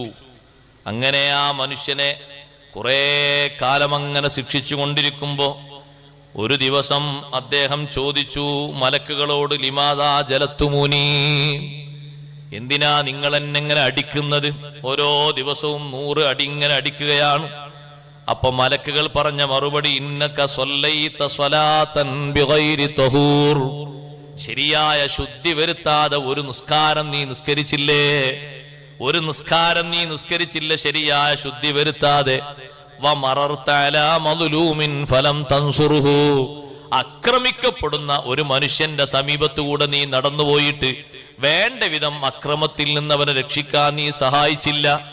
നീ ആക്രമിക്കുന്ന ആളെ മാറ്റി നിർത്താൻ നിനക്ക് കഴിയുമായിരുന്നു, പക്ഷേ അതൊക്കെ നാട്ടിൽ സ്വാഭാവികമല്ലേ എന്ന് കരുതിയിട്ട് നീ എങ്ങനെ മുന്നോട്ട് നീങ്ങി? നീ കണ്ടിട്ടുണ്ട് അയാളെ അടിക്കുന്നതും ഇടിക്കുന്നതും, താഴെ കിടന്നിട്ട് അയാൾ ഇങ്ങനെ സഹായം ആവശ്യപ്പെടുന്നതും. ഒന്ന് വാഹനത്തിൽ നിന്നിറങ്ങിയിട്ട് ആക്രമിക്കുന്നവന്റെ കൈപിടിച്ച് മാറ്റിയാൽ താഴെ കിടക്കുന്നവൻ ഓടി രക്ഷപ്പെട്ടാൽ അവന് നല്ല ജീവിതം ലഭിക്കുമായിരുന്നു, ആശ്വാസം കിട്ടുമായിരുന്നു. ഇനി അവൻ മരിക്കുകയാണെങ്കിൽ തന്നെ ആശ്വാസത്തോടെ മരിക്കാമായിരുന്നു. ഈ മർദ്ദന മുറകളിലാണ് അവൻ മരിക്കുന്നത്. നീ അവനെ കണ്ടിട്ടും ഒന്നും സഹായിച്ചില്ല. മലക്കുകൾ കൊടുത്ത മറുപടിയിൽ ഒന്നാമത്തത്, ശുദ്ധി വരുത്താതെയാണ് നിന്റെ നിസ്കാരം. ശരിയായ നിലക്ക് നമ്മൾ ശ്രദ്ധിക്കണം. കുളിച്ച് ശുദ്ധി വരുത്തേണ്ട ആളുകൾ നിയ്യത്ത് മറക്കാതെ, കുളിയുടെ ഭാഗങ്ങൾ ഷർത്തും ഫർളും ഒന്നും മറക്കാതെ കൃത്യമായിട്ട് നിർവഹിച്ചുകൊണ്ട് വേണം നിസ്കാരത്തിലേക്ക് നിൽക്കാൻ. വളരെ സൂക്ഷ്മതാ വിഷയത്തിൽ വേണം. അലി ബിൻ അബി ത്വാലിബ് റളിയല്ലാഹു അൻഹു ഏറ്റവും അധികം പേടിയോടെ നിർവഹിക്കുന്ന ഒന്നാണ് ഗുസ്ലുൽ ജനാബ, ജനാബത്തിന്റെ കുളി. അത്ര പേടിയുള്ള ഒരു കാര്യം അലി റളിയല്ലാഹു അൻഹു വേറല്ല. ജനാബത്തിന്റെ കുളി വളരെ കാര്യഗൗരവത്തോടെ നിർവഹിക്കുന്ന ഒരു അമലാണ്. കാരണം ശരീരത്തിന്റെ എല്ലാ ഭാഗങ്ങളിലും വെള്ളം ചേരുക എന്നുള്ളൊരു വിഷയമല്ലേ. നമുക്ക് നനഞ്ഞും തോന്നും, എന്നാലും അവിടെ സൂക്ഷ്മത പാലിച്ചുകൊണ്ട് എല്ലാ ഭാഗങ്ങളും ഒന്ന് നോക്കി, ഒന്ന് വെള്ളം ചേരാത്തിടത്തൊക്കെ വെള്ളം ചേർത്തി നല്ലവണ്ണം ശ്രദ്ധിച്ച് നല്ലൊരു മനസ്സിനൊരു നല്ല ഉറച്ച വിശ്വാസം വരുന്നവരെ ആ രൂപത്തിൽ കാര്യങ്ങളൊക്കെ നിർവഹിച്ച് എന്തെങ്കിലുമൊക്കെ ആയിട്ട് കാട്ടിക്കുട്ടിയാൽ പോരാ. ഉളുവൊക്കെ എടുക്കുമ്പോൾ ഉളുവിൻ്റെ ഫർള് വീടാൻ ചില ഭാഗങ്ങൾ നിർബന്ധമായിട്ടും കഴുകണമെന്ന് പറഞ്ഞത് അതാ തൊഹൂറില്ലാതെ നിസ്കരിച്ചു എന്നാ പറഞ്ഞത്. നീ എടുത്ത ഉളുവായിട്ടില്ല, കുളിച്ച കുളിയായിട്ടില്ല. രണ്ടല്ലേ വിഷയം. ശുദ്ധില്ലാതെ നിസ്കരിച്ചു എന്ന് പറഞ്ഞാൽ രണ്ടുണ്ടല്ലോ അതിൽ. ഉളു എടുക്കാൻ പറയുമ്പോൾ, മുഖം കഴുകാൻ വേണ്ടി പറയുമ്പോൾ മുഖത്തിന്റെ അതിർത്തിയിൽ നിന്നല്ല കഴുകേണ്ടത്. അങ്ങനെയാണോ? അതിർത്തിക്ക് അപ്പുറത്തുനിന്ന് കഴുകണം. എന്താ കാരണം? ഈ അതിർത്തിയായിട്ട് മുടിമുളക്കുന്ന സ്ഥലം കഴുകിയെന്ന് ഉറപ്പാകണമെങ്കിൽ അപ്പുറത്തുനിന്ന്, കുറച്ചപ്പുറത്തുനിന്ന് ഒരു വിരലിന്റെ ഒന്ന് കനം അപ്പുറത്തേക്ക് കുട്ടിക്കോളും, അവിടുന്ന് വേണം വെള്ളമൊഴിച്ച് വരാൻ. ഇങ്ങനെ ഈ ഫേസ് ഇങ്ങനെ കാണുന്നിടത്ത് വെച്ച് തിരിച്ചോണ്ട് കാര്യമില്ല. ഈ മുട്ട് കഴുകി, മുട്ടുൾപ്പെടെ കഴുകി എന്ന് പറഞ്ഞെങ്കിൽ കുറച്ചുകൂടി ഇപ്പുറത്തുനിന്ന് കഴുകണം, അപ്പൊ ഉറപ്പായി മുട്ടിലേക്ക് നനഞ്ഞു. ഞെരിയാണി ഉൾപ്പെടെ കഴുകി, ഞെരിയാണിന്റെ കുറച്ചുകൂടി മേലെന്ന് കഴുകിയെങ്കിൽ ഉറപ്പാ ഞെരിയാണിയും അതിൽ പെട്ടു. ആ രൂപത്തിൽ കയറ്റി കൈകൾ നിർബന്ധമായത്, സുന്നത്തായത് വേറെയാണ്. നിർബന്ധമായി പരിഗണിക്കേണ്ടത് നിർബന്ധമായിട്ട് തന്നെ പരിഗണിക്കണം, അല്ലെങ്കിൽ നടക്കൂല. മുഖം കഴുകി എന്ന് പറയണമെങ്കിൽ മുഖത്തിന്റെ അതിർത്തിയിൽ നിന്ന് കറക്റ്റ് ഒരാൾ വെള്ളം കൊണ്ട് ഇങ്ങനെ ഒരു പമ്പിലോ മറ്റോ വെള്ളം കൊട്ടാക്കിയിട്ട് അല്ലെങ്കിൽ കയ്യിലെടുത്തിട്ട് ഇങ്ങനെ കഴുകിയാൽ നിർബന്ധം വീടി എന്ന് പറയില്ല. കാരണം മുടി മുളക്കുന്ന ഭാഗത്തിന്റെ അപ്പുറത്തുനിന്ന് കഴുകുമ്പോഴാണ് മുടി മുളച്ച ഭാഗം പെട്ടു എന്ന് ഉറപ്പാകുന്നത്. മഹാന്മാരായ കർമ്മശാസ്ത്ര പണ്ഡിതന്മാർ പഠിപ്പിച്ചു, നിർബന്ധം പൂർത്തിയാകാൻ ആവശ്യമായതും നിർബന്ധം തന്നെയാണ്. നിർബന്ധം പൂർത്തിയാകാൻ ആവശ്യതാണ് കുറച്ചുകൂടി അപ്പുറത്ത് കഴുകുക എന്ന് പറഞ്ഞത്. അപ്പൊ ഇങ്ങനെ ഒരാൾ മുട്ടിന്റെ കൈ ഇങ്ങനെ അവിടുന്ന് കറക്റ്റാക്കി നോക്കി കഴുകിയാൽ സംഗതി നടക്കൂല, ഉളു ആകൂല, ശുദ്ധിയാകൂല, പൂർത്തിയാവൂല. നല്ലോണം ശ്രദ്ധിക്കണം. ഉളു എടുക്കുമ്പോഴും കുളിക്കുമ്പോഴും ആ രണ്ട് മേഖലയും ശ്രദ്ധിക്കണം. ഖബറിൽ ഒരു ശിക്ഷയെ പറ്റി പറഞ്ഞപ്പോ എന്തൊരു വിഷയമാണ് ഇവിടെ പറഞ്ഞ സഹോദരങ്ങളെ. നിങ്ങൾ നോക്ക്, ഓരോ ശിക്ഷാമൃകളെ പറ്റിയും പറയുകയാണെങ്കിൽ വിവിധ രൂപത്തിൽ വന്നത് കാണാം.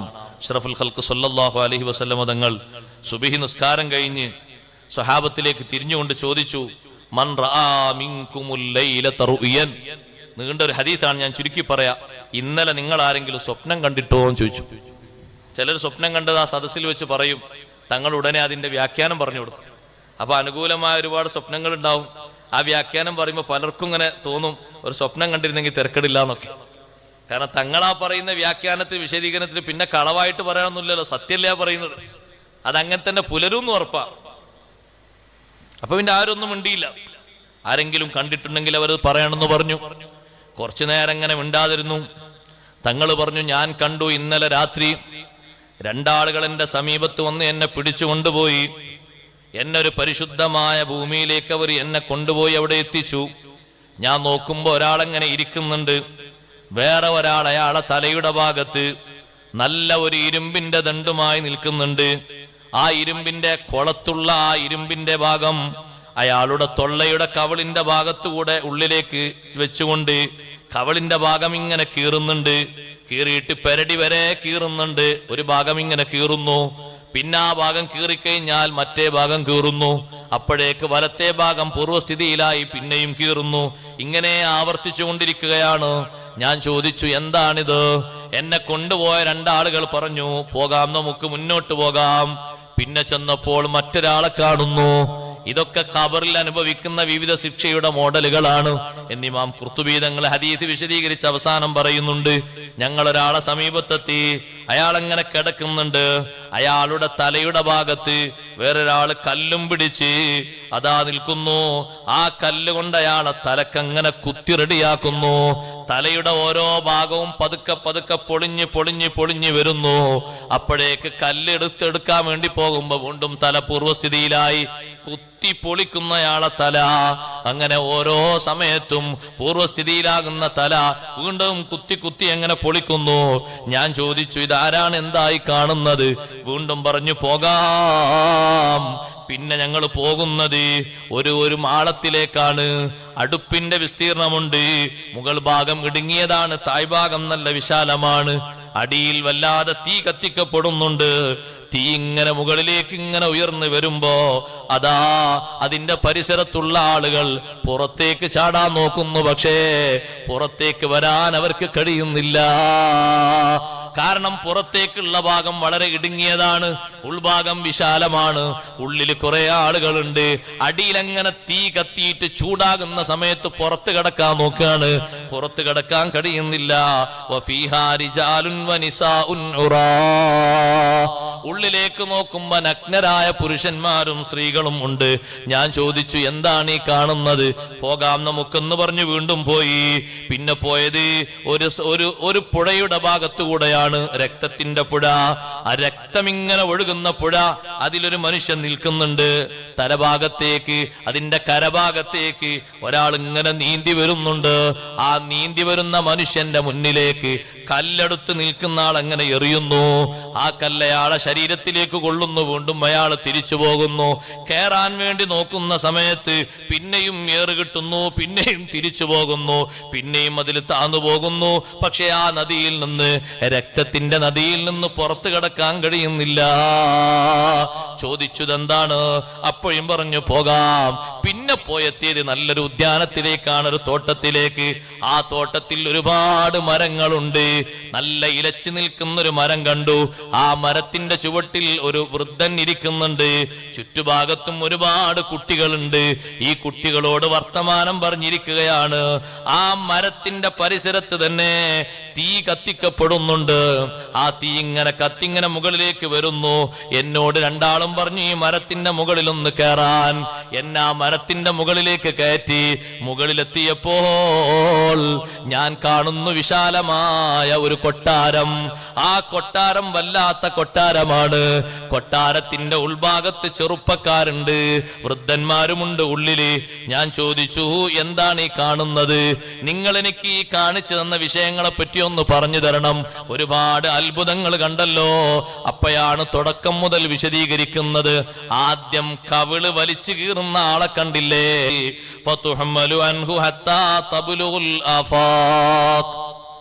നമ്മൾ കുറെ മുമ്പ് ഈ ഹദീസ് ഓതുന്ന സമയത്ത് ഒരു ആശങ്ക ഉണ്ടായിരുന്നു.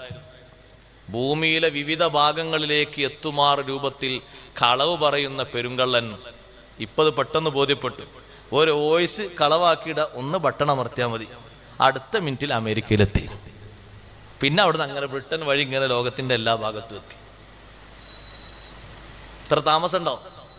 അതാ ഹദീസിൽ പറഞ്ഞത്, ഹത്താ തബ്ലുഗുൽ ആഫാഖ്. ലോകത്തിന്റെ വിവിധ ഭാഗങ്ങളിൽ എത്തുന്ന രൂപത്തിലുള്ള കളവ് പറയുന്ന കള്ളന്മാർ. എത്ര കളവാണ് ഏച്ചേട്ട് വിടുന്നത്. കഴിഞ്ഞ വർഷം നിങ്ങൾ കണ്ടില്ലേ, മാസപ്പിറവിയിൽ വരെ കള്ളന്മാര്. മാസം കണ്ടിട്ടില്ല, കണ്ടു എന്ന് പറഞ്ഞാൽ വിട്ടില്ലേ വോയിസ്. എത്ര ആളുകളെ സംശയത്തിലാക്കാൻ. എന്തിലാ ആൾക്കാർ കളവ് പറഞ്ഞുവിടാത്തത്? എന്തിലും കള്ളം പറയാം, പെരും കളവ്. ആ കളവ് പറയുന്നവരുടെ കവിളാണ് വലിച്ചിങ്ങനെ കീറുന്നത്.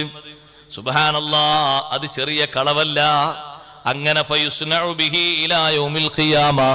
മലക്കുകൾ പറഞ്ഞു, ഖിയാമത്ത് നാൾ വരെ ഈ ശിക്ഷയാണ് അവർക്ക് നൽകപ്പെടുന്നത്. വല്ലദീ റഅയ്തഹു യഷ്ദഖു റഅസഹു, തല കുത്തി ചതച്ച് പൊളിക്കുന്ന ആളെ കണ്ടില്ലേ? ഫറജുലുൻ അല്ലമഹുല്ലാഹുൽ ഖുർആൻ, അല്ലാഹു ഖുർആൻ പഠിപ്പിച്ചു കൊടുത്തൊരു വ്യക്തിയാണ്.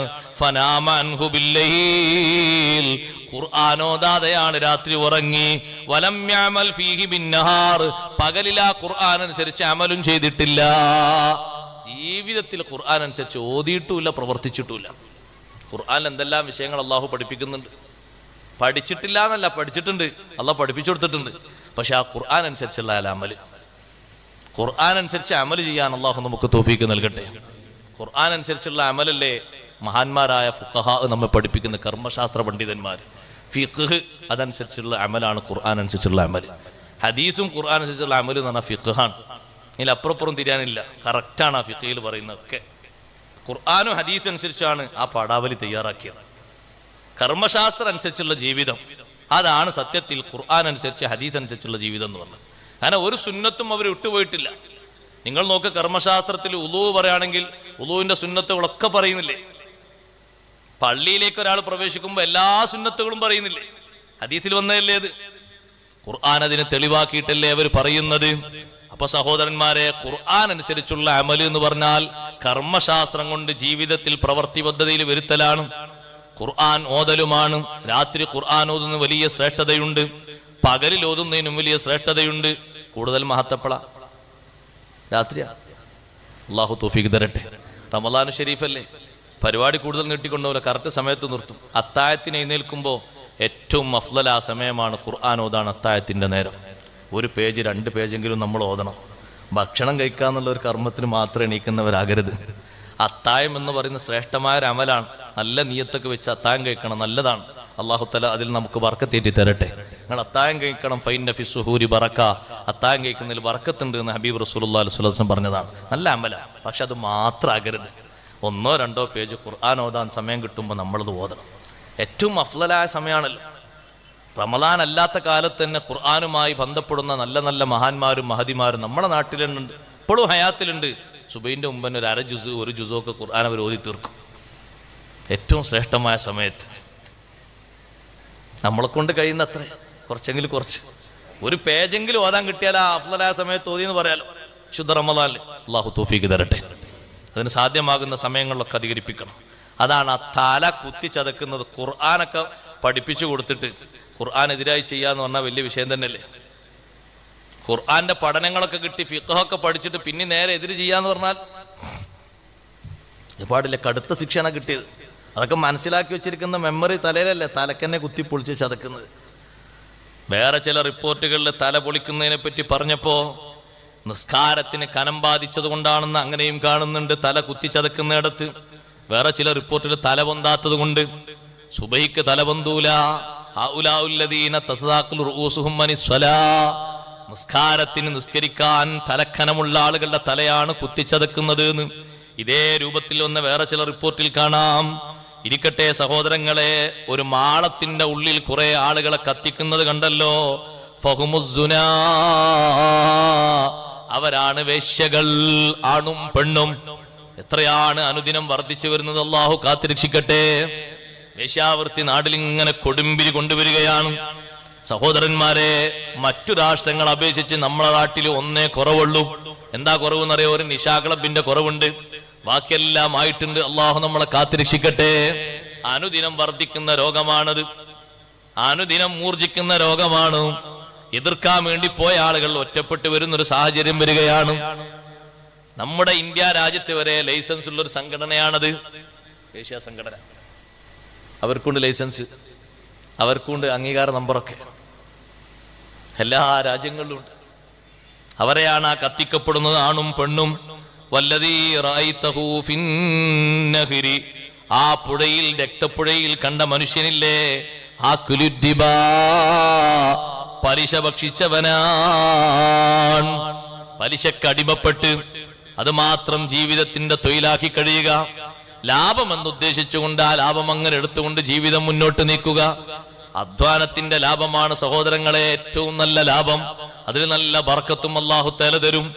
പലിശയുടെ ലാഭം എന്ന് പറയുന്നത് നഷ്ടമാണ്, ബർക്കത്തുണ്ടാകൂല. യംഹഖുല്ലാഹു റിബാ വയുർബിസ് സ്വദഖാത്ത്. യംഹഖുല്ലാഹു റിബാ, പലിശയുടെ ബർക്കത്ത് അല്ലാഹു തആല മായ്ച്ചു കളഞ്ഞിരിക്കുന്നു. ഒരു ബർക്കത്തുണ്ടാവില്ല.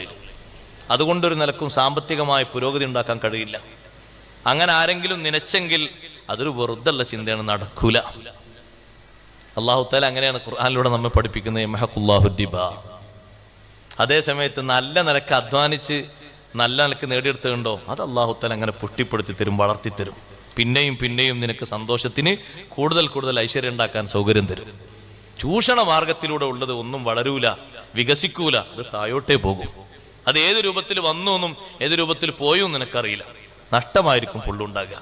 പിന്നെ അവസാനം കണ്ട ഒരു കാഴ്ചയില്ലേ, ഒരു നല്ല തോട്ടം, നല്ലൊരു മരം, ആ മരത്തിന്റെ ചുവട്ടിൽ ഒരു വൃദ്ധനായ ആളിരിക്കുന്നു, ചുറ്റുഭാഗത്തും കുറെ കുട്ടികൾ.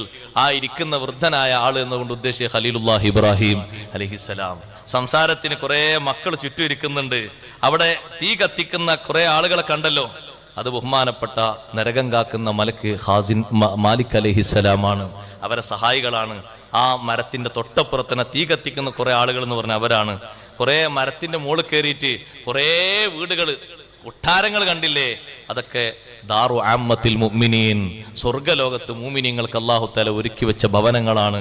അഷ്റഫുൽ ഖൽഖ് റസൂലുള്ളാഹി സ്വല്ലല്ലാഹു അലൈഹി വസല്ലം തങ്ങൾക്ക് മലക്കുകൾ കൊണ്ടുപോയി കാണിച്ചു കൊടുക്കുന്ന ഭൂമിക്കടിയിലുള്ള ശിക്ഷാമുറകളും പാരത്രിക ലോകത്ത് മുഅ്മിനീങ്ങൾക്ക് പ്രവേശിക്കാനുള്ള സങ്കേതങ്ങളുമാണ് കാണിച്ചു കൊടുക്കുന്നത്. കല്ലാ സൗഫ തഅലമൂൻ സുമ്മ കല്ലാ സൗഫ തഅലമൂൻ. മലക്കിന്റെ ചോദ്യോത്തരത്തിൽ നിന്ന് രക്ഷപ്പെട്ട്, ഖബറിന്റെ അദാബിൽ നിന്ന് രക്ഷപ്പെട്ട് നല്ല രൂപത്തിൽ ഖബറിൽ കടക്കാൻ മുഅ്മിനീങ്ങൾക്ക് അല്ലാഹു തആല അവസരം കൊടുക്കും. ആ കൂട്ടത്തിൽ അല്ലാഹു നമ്മളെ ചേർത്തി തരട്ടെ. ഒരു മുഅ്മിനായ മനുഷ്യൻ ഈ ദുനിയാവിൽ നിന്ന് പിരിഞ്ഞു പോയാൽ, കഅബുൽ അഹ്ബാർ റളിയല്ലാഹു അൻഹു പറഞ്ഞു, ഒരു മുഅ്മിനായ മനുഷ്യനെ ഖബറിലേക്ക് വെക്കപ്പെട്ടാൽ ഇഹ്തവശതുഹു അഅമാലുഹു സ്വാലിഹാ, അവന്റെ ചുറ്റും പൊതിഞ്ഞു നിൽക്കും അവന്റെ സൽക്കർമ്മങ്ങൾ. ജീവിതത്തിൽ അവൻ ചെയ്തു വെച്ച സൽക്കർമ്മങ്ങൾ ഇങ്ങനെ പൊതിഞ്ഞു നിൽക്കും. ഫതജീഉ മലായികത്തുൽ അദാബ്, ശിക്ഷിക്കാനുള്ള മലക്കുകൾ അവന്റെ കാൽഭാഗത്തിലൂടെ വരും. ഫതഖൂലു സ്വലാ, കർമ്മങ്ങളിൽപ്പെട്ട നിസ്കാരം പറയും. ഇലൈക്കും മൻഹു, ശിക്ഷിക്കാൻ സമ്മതിക്കൂല, മാറി നിൽക്കണം. അപ്പൊ പിന്നെ അവർ ഫയതൂന മിൻ ഖിബലി റസിഹി, തലഭാഗത്തിലൂടെ ശിക്ഷിക്കാൻ വരും. ഫയഖൂലു സിയാം, നോമ്പ് പറയും. ലാ സബീല ലക്കും അലൈഹി, ഇയാളെ ശിക്ഷിക്കാൻ നിങ്ങൾക്കൊരു പഴുതും ഇല്ല. അല്ലാഹു തആലാക്ക് വേണ്ടി ദാഹം സഹിച്ച മനുഷ്യനാണ്. ഭൗതിക ലോകത്ത് വെച്ച് 13 മണിക്കൂർ 12 മണിക്കൂറും ചില്ലറയുമൊക്കെ, ചിലപ്പോ 13 മണിക്കൂറും ചില്ലറയും നോമ്പ് കാലത്ത് അള്ളാഹ്ക്ക് വേണ്ടി ദാഹം സഹിച്ച വ്യക്തിയാണ്. അതുകൊണ്ട് തലഭാഗത്തുനിന്ന് ശിക്ഷിക്കാൻ അയക്കൂല. പിന്നെ അവർ ചെല്ലുന്നു ബോഡിയുടെ വിവിധ ഭാഗങ്ങളിലൂടെ. അപ്പൊ ഏതാ ഹജ്ജ് പറയുന്നു, സക്കാത്ത് പറയുന്നു. പറ്റില്ല, നിങ്ങൾ മാറി നിൽക്കണം. അള്ളാഹുവിന് വേണ്ടി ഹജ്ജ് ചെയ്ത മനുഷ്യനാണ്.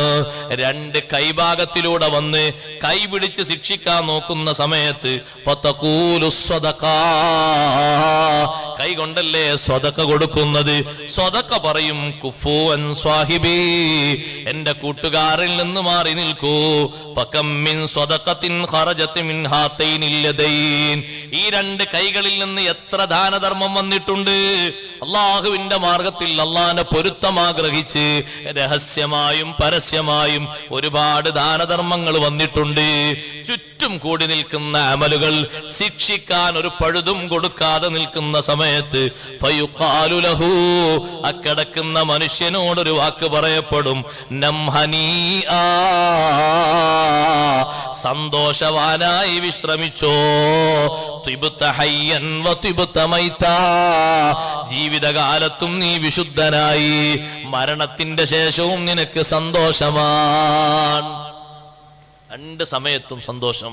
ജീവിതകാലത്തും നിനക്ക് വിശുദ്ധി, അമലുകളുടെ വിശുദ്ധിയാണ്.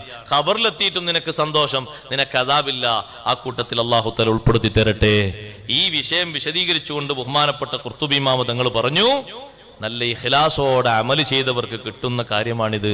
ഹാദാ ലിമൻ നഖലസ ഫീ അമലിഹി വസദ്ദഖല്ലാഹ ഫീ ഖൗലിഹി വഫീലിഹി വഅഹ്സന നിയ്യതഹു ലഹു ഫീ സിർരിഹി വജഹരിഹി. നല്ല ഇഖ്ലാസോടെ ആത്മാർത്ഥതയോടെ രഹസ്യത്തിലും പരസ്യത്തിലും അള്ളാഹുവിനെ പേടിച്ച് അള്ളാഹുവിന്റെ അധ്യാപനങ്ങളെ വിശ്വസിച്ചുകൊണ്ട് പ്രവർത്തിച്ച ആളുകൾക്ക് കിട്ടുന്ന മഹാഭാഗ്യമാണിത്. അല്ലാഹു തആല നമുക്ക് നൽകുമാറാകട്ടെ. അതേ സമയത്ത് സഹോദരങ്ങളെ, ഇവിടെ വിശ്വാസരംഗത്ത് വൈകല്യം ബാധിച്ച ആളുകൾ അവർ രക്ഷപ്പെടൂല. സ്വഹാബത്തിനെ ചീത്ത പറയുന്ന വിഭാഗമല്ലേ ലോകത്ത്? എത്ര ആൾക്കാരുണ്ട് ലോകത്ത്? അതിൽ ഏറ്റവും വർദ്ധിച്ച വിഭാഗമാണ് ഷിയാ വിഭാഗം. സ്വഹാബത്തിനെ ചീത്ത പറയുന്നതിൽ ഏറ്റവും മുൻപന്തിയിലാണ്. 35-ലധികം വിഭാഗമുണ്ട്. അവർക്ക് ചില സ്വഹാബിമാരെ കണ്ടൂടാ, വേറെയുണ്ട്. മൊത്തത്തിൽ സ്വഹാബത്തിനെ തള്ളിയവരാണ് വിദേഹത്തുകാർ, ഇത് വേറെ വിഷയം. സ്വഹാബത്ത് അല്ലാഹുവിന്റെ ദീനിൽ തെളിവല്ല എന്ന് എഴുതി വെച്ചവരാണ്. സ്വഹാബത്തിനെ പഴിച്ച ആളുകൾക്ക് കടുത്ത ശിക്ഷ ലഭിക്കാൻ പോകുന്നത് ഇമാം സുയൂത്തി തങ്ങൾ രേഖപ്പെടുത്തിയത് കാണാം. അബൂ ഇസ്ഹാഖ് എന്നവർ പറയുന്നു, ഒരു മയ്യത്ത് കുളിപ്പിക്കാൻ വേണ്ടി എന്നെ വിളിച്ചു. മയ്യത്ത് കുളിപ്പിക്കുന്ന ആളാണ് അബൂ ഇസ്ഹാഖ് എന്ന് പറയുന്ന മഹാൻ. മയ്യത്ത് കുളിപ്പിക്കാൻ വേണ്ടി ഞാൻ ചെന്നു. മുഖത്തിന്റെ ഭാഗത്ത് നിന്ന് ഞാൻ പതുക്കെ അങ്ങ് തുണി നീക്കിയപ്പോ ഫഇദാ അന ബിഹയ്യത്തിൻ ഖത്തതവഖത അലാ ഹൽഖിഹി, അയാളെ തൊണ്ട ഭാഗത്ത് ഒരു പാമ്പ് ഇങ്ങനെ വട്ടം വെച്ച് വലയം വെച്ച് നിൽക്കുന്നുണ്ട്. ഒരു പാമ്പ് ഇങ്ങനെ മാല പോലെ തൊണ്ടയിൽ കുടുങ്ങി നിൽക്കുന്നുണ്ട്. പേടിച്ചുകൊണ്ട് ഞാൻ പിറകോട്ട് മാറിയപ്പോ അബൂ ഇസ്ഹാഖുൽ ഫസാരി തങ്ങൾ പറയാണ്, ജനങ്ങൾ എന്നോട് പറഞ്ഞു, ഇന്നഹു കാന യസുബ്ബു സ്വഹാബ, പാമ്പ് വന്ന് കഴുത്തിൽ ചുറ്റിയ മനുഷ്യനില്ലേ, മരിച്ചിട്ടേ ഉള്ളൂ, മയ്യത്ത് കുളിപ്പിച്ചിട്ടില്ല, അയാൾ സ്വഹാബത്തിനെ ചീത്ത പറയുന്ന ആളായിരുന്നു. അതുകൊണ്ടാണ് അദാബ് കണ്ടത്. ചിലര് കണ്ടില്ലേ നിങ്ങൾ, ഖബർ കുഴിച്ചു നോക്കുമ്പോ ഖബറിലാണ് ശിക്ഷ കണ്ടത്. ഖബറിലാണ് ശിക്ഷ കണ്ട് നേർക്ക് നേരെ വെളിവായ ശിക്ഷ. എത്ര ഖബർ മാന്തി കുഴിച്ചിട്ടും മാറ്റമില്ലാത്ത രൂപത്തിൽ. ബഹുമാനപ്പെട്ട അബ്ദുൽ ഹമീദ് ഇബ്നു മഹ്മൂദുൽ മഅവലി റളിയല്ലാഹു അൻഹു പറയുന്നു, ഇബ്നു അബ്ബാസ് തങ്ങളെ സമീപത്ത് ഞാനിങ്ങനെ ഇൽമു സ്വീകരിക്കാൻ വേണ്ടി നിൽക്കുമ്പോ ഒരു ടീം മഹാനവറുകളുടെ സമീപത്ത് വന്നു. അവര് വന്നിട്ട് പറഞ്ഞു, ഞങ്ങൾ ഹജ്ജിന് പോയി മടങ്ങി വരികയാണ്. ഞങ്ങളെ കൂടെ ഹജ്ജിന് വന്ന ഒരാളുണ്ടായിരുന്നു, പക്ഷേ വഴിവക്കിൽ വെച്ച് അയാൾ മരണപ്പെട്ടു. അയാൾക്ക് വേണ്ടി ഞങ്ങൾ കുളിപ്പിച്ചു, അയാളെ കഫൻ ചെയ്തു. ഖബർ കുഴിച്ചു നോക്കുമ്പോ ഏത് ഖബർ ഞങ്ങൾ കുഴിച്ചാലും എല്ലാ ഖബറുകളിലും ഞങ്ങൾ സിംഹങ്ങളെ കാണുന്നു. ഞങ്ങളൊരു കുഴി കുഴിച്ചു, അതിൽ സിംഹം. അത് മൂടിയിട്ട് അടുത്തൊന്ന് കുഴിച്ചു, അതിലും സിംഹം. വേറൊന്ന് കുഴിച്ചു, അതിലും സിംഹം. എങ്ങനെ മാറി മാറി കുഴിച്ചു, ഒരു സ്ഥലവും വേറെ കാണുന്നില്ല. അതുകൊണ്ട് എന്ത് ചെയ്യണമെന്ന് അറിയാൻ വേണ്ടി നിങ്ങളുടെ അടുത്തേക്ക് വന്നതാണ്. സിംഹങ്ങളൊക്കെ അങ്ങനെ തിങ്ങിക്കൂടി കാണുന്ന ആ ഖബറിൽ ഇയാളെ മറവ് ചെയ്തിട്ട് മണ്ണ് മൂടണോ, അല്ല ഇയാളെ പുറത്തിങ്ങനെ വെക്കണോ, എന്താ ചെയ്യേണ്ടിന്ന് അറിയുന്നില്ല. കുറെ ഖബർ ഞങ്ങൾ കുഴിച്ചു. ഇബ്നു അബ്ബാസ് റളിയല്ലാഹു അൻഹു പറയുന്നു, മഹാനവർകൾ പറഞ്ഞു, നിങ്ങൾ എത്ര ഖബർ കുഴിച്ചു? ഒരുപാട് ഖബർ കുഴിച്ചു. മഹാനവർകൾ പറഞ്ഞൊരു കാര്യം പറയട്ടെ, ലൗ ഹഫർതുമുൽ അർള കുല്ലഹാ, ഭൂമിയിൽ എവിടെ നിങ്ങൾ മുഴുവൻ സ്ഥലങ്ങളിൽ കുഴിച്ചാലും ലവജത്തുമൂഹു ഫിഹാ, അവിടൊക്കെ ഈ സിംഹങ്ങളെ കാണാൻ പറ്റും. തൽക്കാലം ഒരു പണിയേ ഉള്ളൂ, ഏതെങ്കിലും ഒരു ഖബറില് സിംഹങ്ങളോടൊക്കെ ഒരു ഭാഗത്തേക്ക് മാറി നിൽക്കാൻ പറഞ്ഞ് അവരൊരു ഭാഗത്തേക്ക് മാറ്റി പതുക്കാ മയ്യത്തിന് വെച്ച് മൂടുകല്ല് വെച്ച് മൂടുക, വേറെ മാർഗമൊന്നുമില്ല. ഹജ്ജ് കഴിഞ്ഞ് തിരിച്ചു വരുമ്പോ എന്താ സംഗതി എന്ന് ചോദിച്ചപ്പോ ഇബ്നു അബ്ബാസ് തങ്ങൾ പറഞ്ഞു, ദാക്കൽ ഗുൽ അല്ലദീ യഗില്ലു ബിഹി, നല്ലോണം കരുതണം, ദാക്കൽ ഗുല്ലു അല്ലദീ യഗില്ലു ബിഹി, ജീവിതത്തിൽ നടത്തിയൊരു മഹാചതിയാണത്. എന്ത് ചതി? പൊതു സ്വത്ത് അപഹരിച്ചത്. അള്ളാഹു നമ്മളെ കാത്തിരക്ഷിക്കട്ടെ. അതിന്റെ ശിക്ഷയാണ് കിട്ടിയത്. ചെറിയ ശിക്ഷ എന്നല്ല, വലിയ ശിക്ഷയാണ്. ജനങ്ങൾക്കിടയിൽ നടത്തിയിരുന്ന ഒരു പൊതുവായിട്ട് നടത്തിയിരുന്ന കച്ചവടക്കാരനാണ് ഇദ്ദേഹം.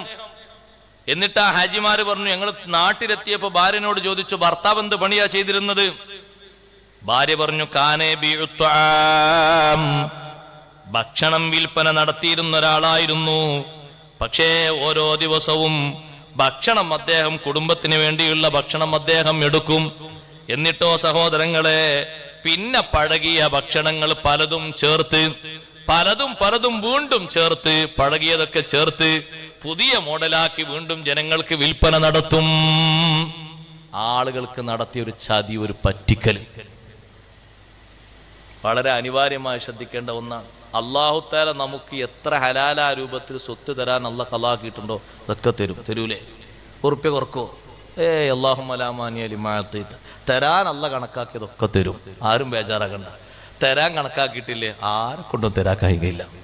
വലാ മുഅ്തിയ ലിമാ മനഅത, പിന്നെന്തിനാ ബേജാറാകേണ്ട ആവശ്യം? അല്ലാഹു തരാൻ കണക്കാക്കിയണോ? തരും. കണക്കാക്കിയിട്ടില്ലേ കിട്ടൂല, പിന്നെന്തിനാ ബേജാറാകേണ്ട ആവശ്യം? പിന്നെ വേറെ വഴിക്ക് ചിന്തിക്കേണ്ട ആവശ്യം എന്താ? അല്ലാഹ് കണക്കാക്കിയേ കിട്ടും, ഒന്നും തടയില്ല. ഒരു പിടി ഭക്ഷണം അല്ലാഹ് കണക്കാക്കിയിട്ടുണ്ട്, ലാസ്റ്റ് മരിക്കുന്നതിന് മുമ്പ് അതുകൂടി തന്നിട്ടേ അല്ലാഹ് കൊണ്ടുപോകുള്ളൂ, തരാതെ കൊണ്ടുപോകൂല. അതുകൊണ്ട് ഈ ഒരു തിരിച്ചറിവ് നമുക്ക് വേണം. നമ്മൾ മനസ്സിലാക്കണം, ഒരു ചതി കൊണ്ടാണ്, പൊതുസമൂഹത്തിൽ നടത്തിയൊരു മഹാചതി കൊണ്ട് ഖബറിലെ അദാബാണ് കുടിച്ച ആളുകൾക്ക് അല്ലാഹു തആല കാണിച്ചു കൊടുത്തത്. ഒന്നും രണ്ടും അല്ല, ധാരാളം സന്ദർഭങ്ങൾ ഇങ്ങനെയുണ്ട്. അഷ്റഫുൽ ഖൽഖ് റസൂലുള്ളാഹി സ്വല്ലല്ലാഹു അലൈഹി വസല്ലം തങ്ങൾ, അവിടുത്തെ സ്വഹാബിമാര്, താബിയുകൾ വിശദീകരിച്ച ഒരുപാട് സംഭവങ്ങൾ ഇങ്ങനെ കാണാൻ കഴിയും. പരിശുദ്ധ ഖുർആൻ ഓതുക, ഖബർ ജീവിതത്തിൽ വലിയ സലാമത്ത് കിട്ടാൻ കാരണമാകുന്ന എല്ലാ സുഹൃതങ്ങളും ചെയ്യുക. അള്ളാഹു നമുക്ക് തൗഫീക്ക് നൽകുമാറാകട്ടെ. നിങ്ങൾ നോക്ക്, ഞാൻ സ്വർഗത്തിലേക്ക് കടന്നപ്പോ സ്വർഗത്തിൽ ഒരാൾ ഖുർആൻ ഓതുന്നത് കേട്ടു എന്ന് അഷ്റഫുൽ ഖൽഖ് റസൂലുള്ളാഹി സ്വല്ലല്ലാഹു അലൈഹി വസല്ലം പറഞ്ഞു. ഞാൻ സ്വർഗത്തിലേക്ക് കടന്നപ്പോ സ്വർഗത്തിന്റെ ഉള്ളിൽ വെച്ച് ഒരാൾ ഖുർആൻ അങ്ങനെ നല്ല ഭംഗിയിൽ ഓതുന്നുണ്ട്. എത്ര സന്തോഷത്തിലാ ഓതുന്നറിയോ? ആയിഷ ബീവി റളിയല്ലാഹു അൻഹയോട് പറഞ്ഞു, ഞാൻ സ്വർഗത്തിൽ പ്രവേശിച്ചപ്പോ സ്വർഗത്തിൽ ഖുർആൻ ഓതുന്ന ഒരാളെ സൗണ്ട് ഞാൻ കേട്ടു. അയാൾ മരിച്ചിട്ടില്ല, സ്വഹാബത്തിന്റെ കൂട്ടത്തിലുള്ള ആളാ. ഞാൻ ചോദിച്ചു, മൻഹാദാ, ആരാണ് ഈ ഖുർആൻ ഓതുന്നത്? ഉടനെ മറുപടി കിട്ടി, ഹാരിസത്തു ബിനു നുഅ്മാൻ. സ്വർഗത്തിലെ ആളുകൾ കൊടുക്കുന്ന മറുപടിയാണ്, ഹാരിസത്തു ബിനു നുഅ്മാൻ റളിയല്ലാഹു അൻഹു ആണ്. അത് കേട്ടപ്പോ നബി സല്ലല്ലാഹു അലൈഹി വസല്ലം തങ്ങൾ പറഞ്ഞു, കദാലിക്കൽ ബർറു കദാലിക്കൽ ബർറു കദാലിക്കൽ ബർറു. നന്മ ചെയ്ത് ജീവിച്ച മനുഷ്യന്മാർ അങ്ങനെയാണ്. സ്വർഗത്തിലെത്തിയിട്ടും അവർ സന്തോഷത്തോടെ ഖുർആൻ ഓതും, ഖബറിലെത്തിയിട്ടും അവർ ഖുർആൻ ഓതും. അവർക്ക് അവിടൊക്കെ സന്തോഷമാണ്. വകാന അബറന്നാസി ബി ഉമ്മിഹി. ഈ ഹാരിസത്ത് ബിൻ നുഅ്മാൻ റളിയല്ലാഹു അൻഹു ഉമ്മാക്ക് ഏറ്റവും കൂടുതൽ ഗുണം ചെയ്തിരുന്ന മകനായിരുന്നു. സന്തോഷങ്ങൾ, സുഹൃതങ്ങൾ വർദ്ധിപ്പിക്കുക. അല്ലാഹു തആല തൗഫീഖ് നൽകട്ടെ. കല്ലാ സൗഫ തഅലമൂൻ സുമ്മ കല്ലാ സൗഫ തഅലമൂൻ. തിരിച്ചറിവിന്റെ നേരം വരും.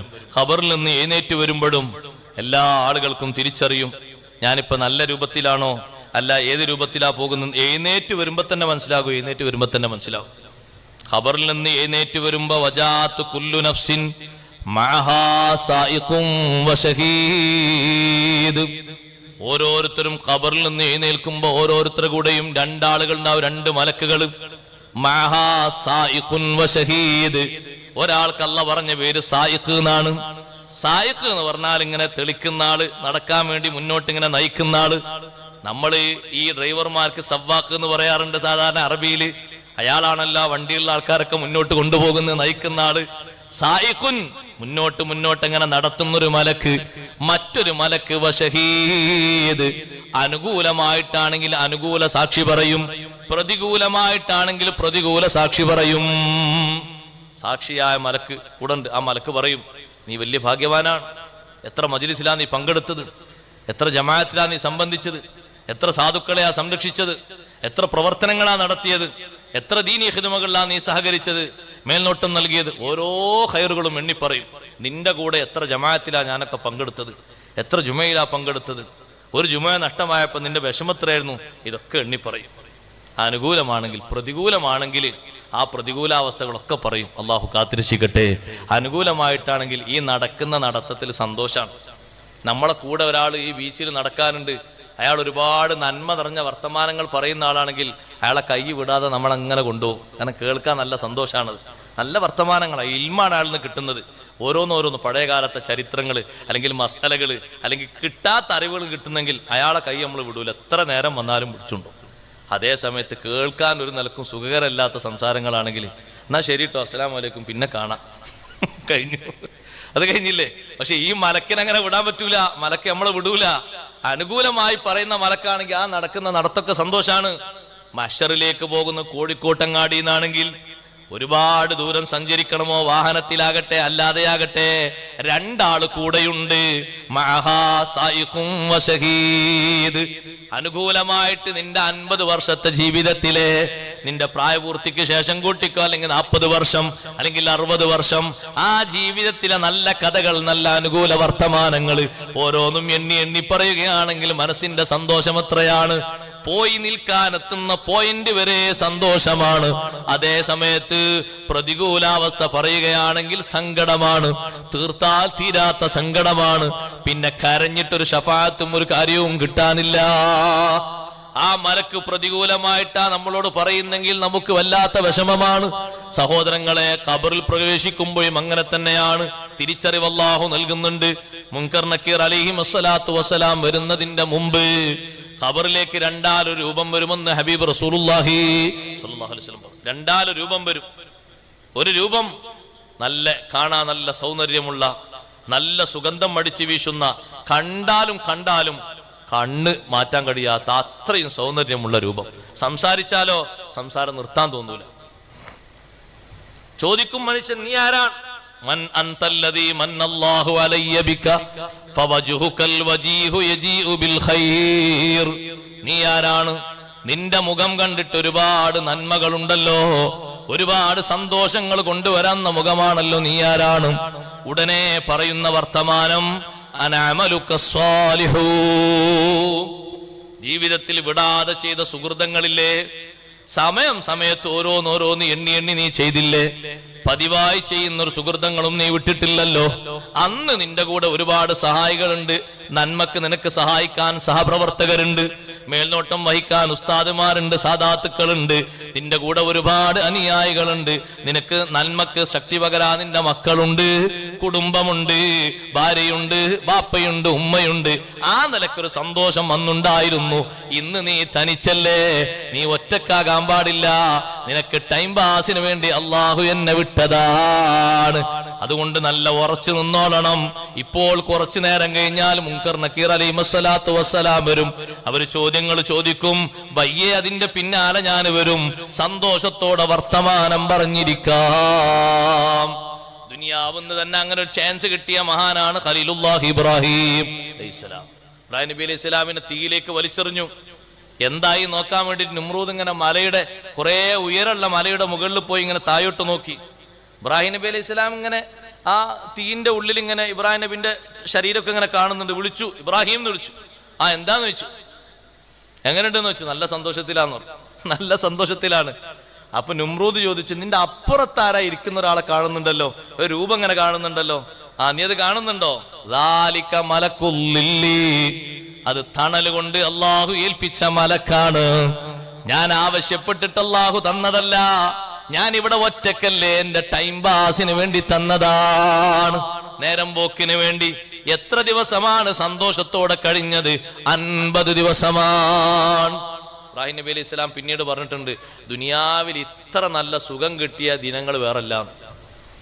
ദുനിയാവിൽ ഏറ്റവും നല്ല സുഖം കിട്ടിയ ദിവസം ആ 50 ദിവസമാണ്. എനിക്കൊരു കുട്ടി ഉണ്ടായി 86-ാമത്തെ വയസ്സിൽ, അപ്പോഴൊന്നല്ല, എനിക്ക് സുഖം കിട്ടിയ ഏറ്റവും നല്ല സുഖം കിട്ടിയ ആ 50 ദിവസമാണ്. കാരണം എന്താ? സ്വർഗീയ ഭക്ഷണം, സ്വർഗീയ പാനീയം, മലക്കിന്റെ നേരം പോക്കിന്റെ വർത്തമാനങ്ങൾ. ഇതൊരു സുഖാണത്. ദാലിക മലക്കുല്ലില്ലേ, നീ ആ രൂപം കണ്ടുവല്ലേ, അത് തണൽ അല്ലാഹു തആല ഏൽപ്പിച്ച മലക്കാണ്. നേരം പോക്കിന് വേണ്ടി കൂടെ വന്നിരുന്നതാണ്. അള്ളാഹു നമുക്ക് സ്വാലിഹായ കർമ്മത്തെ കൂട്ടുകാരനാക്കി തരട്ടെ. അതിന് അള്ളാഹു നമ്മുടെ അമലുകളെ കബൂലാക്കട്ടെ. മറ്റൊരു വശമുണ്ട്, ഞാൻ അവസാനിപ്പിക്കുന്നു. മറ്റൊരു വശം എന്താണ്? കാണാൻ വിരൂപിയായ മുഖം, കണ്ടാൽ തന്നെ വെറുക്കുന്ന, ദുർഗന്ധം വമിക്കുന്ന ഒരു ശരീരം, സംസാരിക്കാൻ തീരത്തോന്നില്ല, അറപ്പുളവാക്കുന്ന വാക്കുകൾ.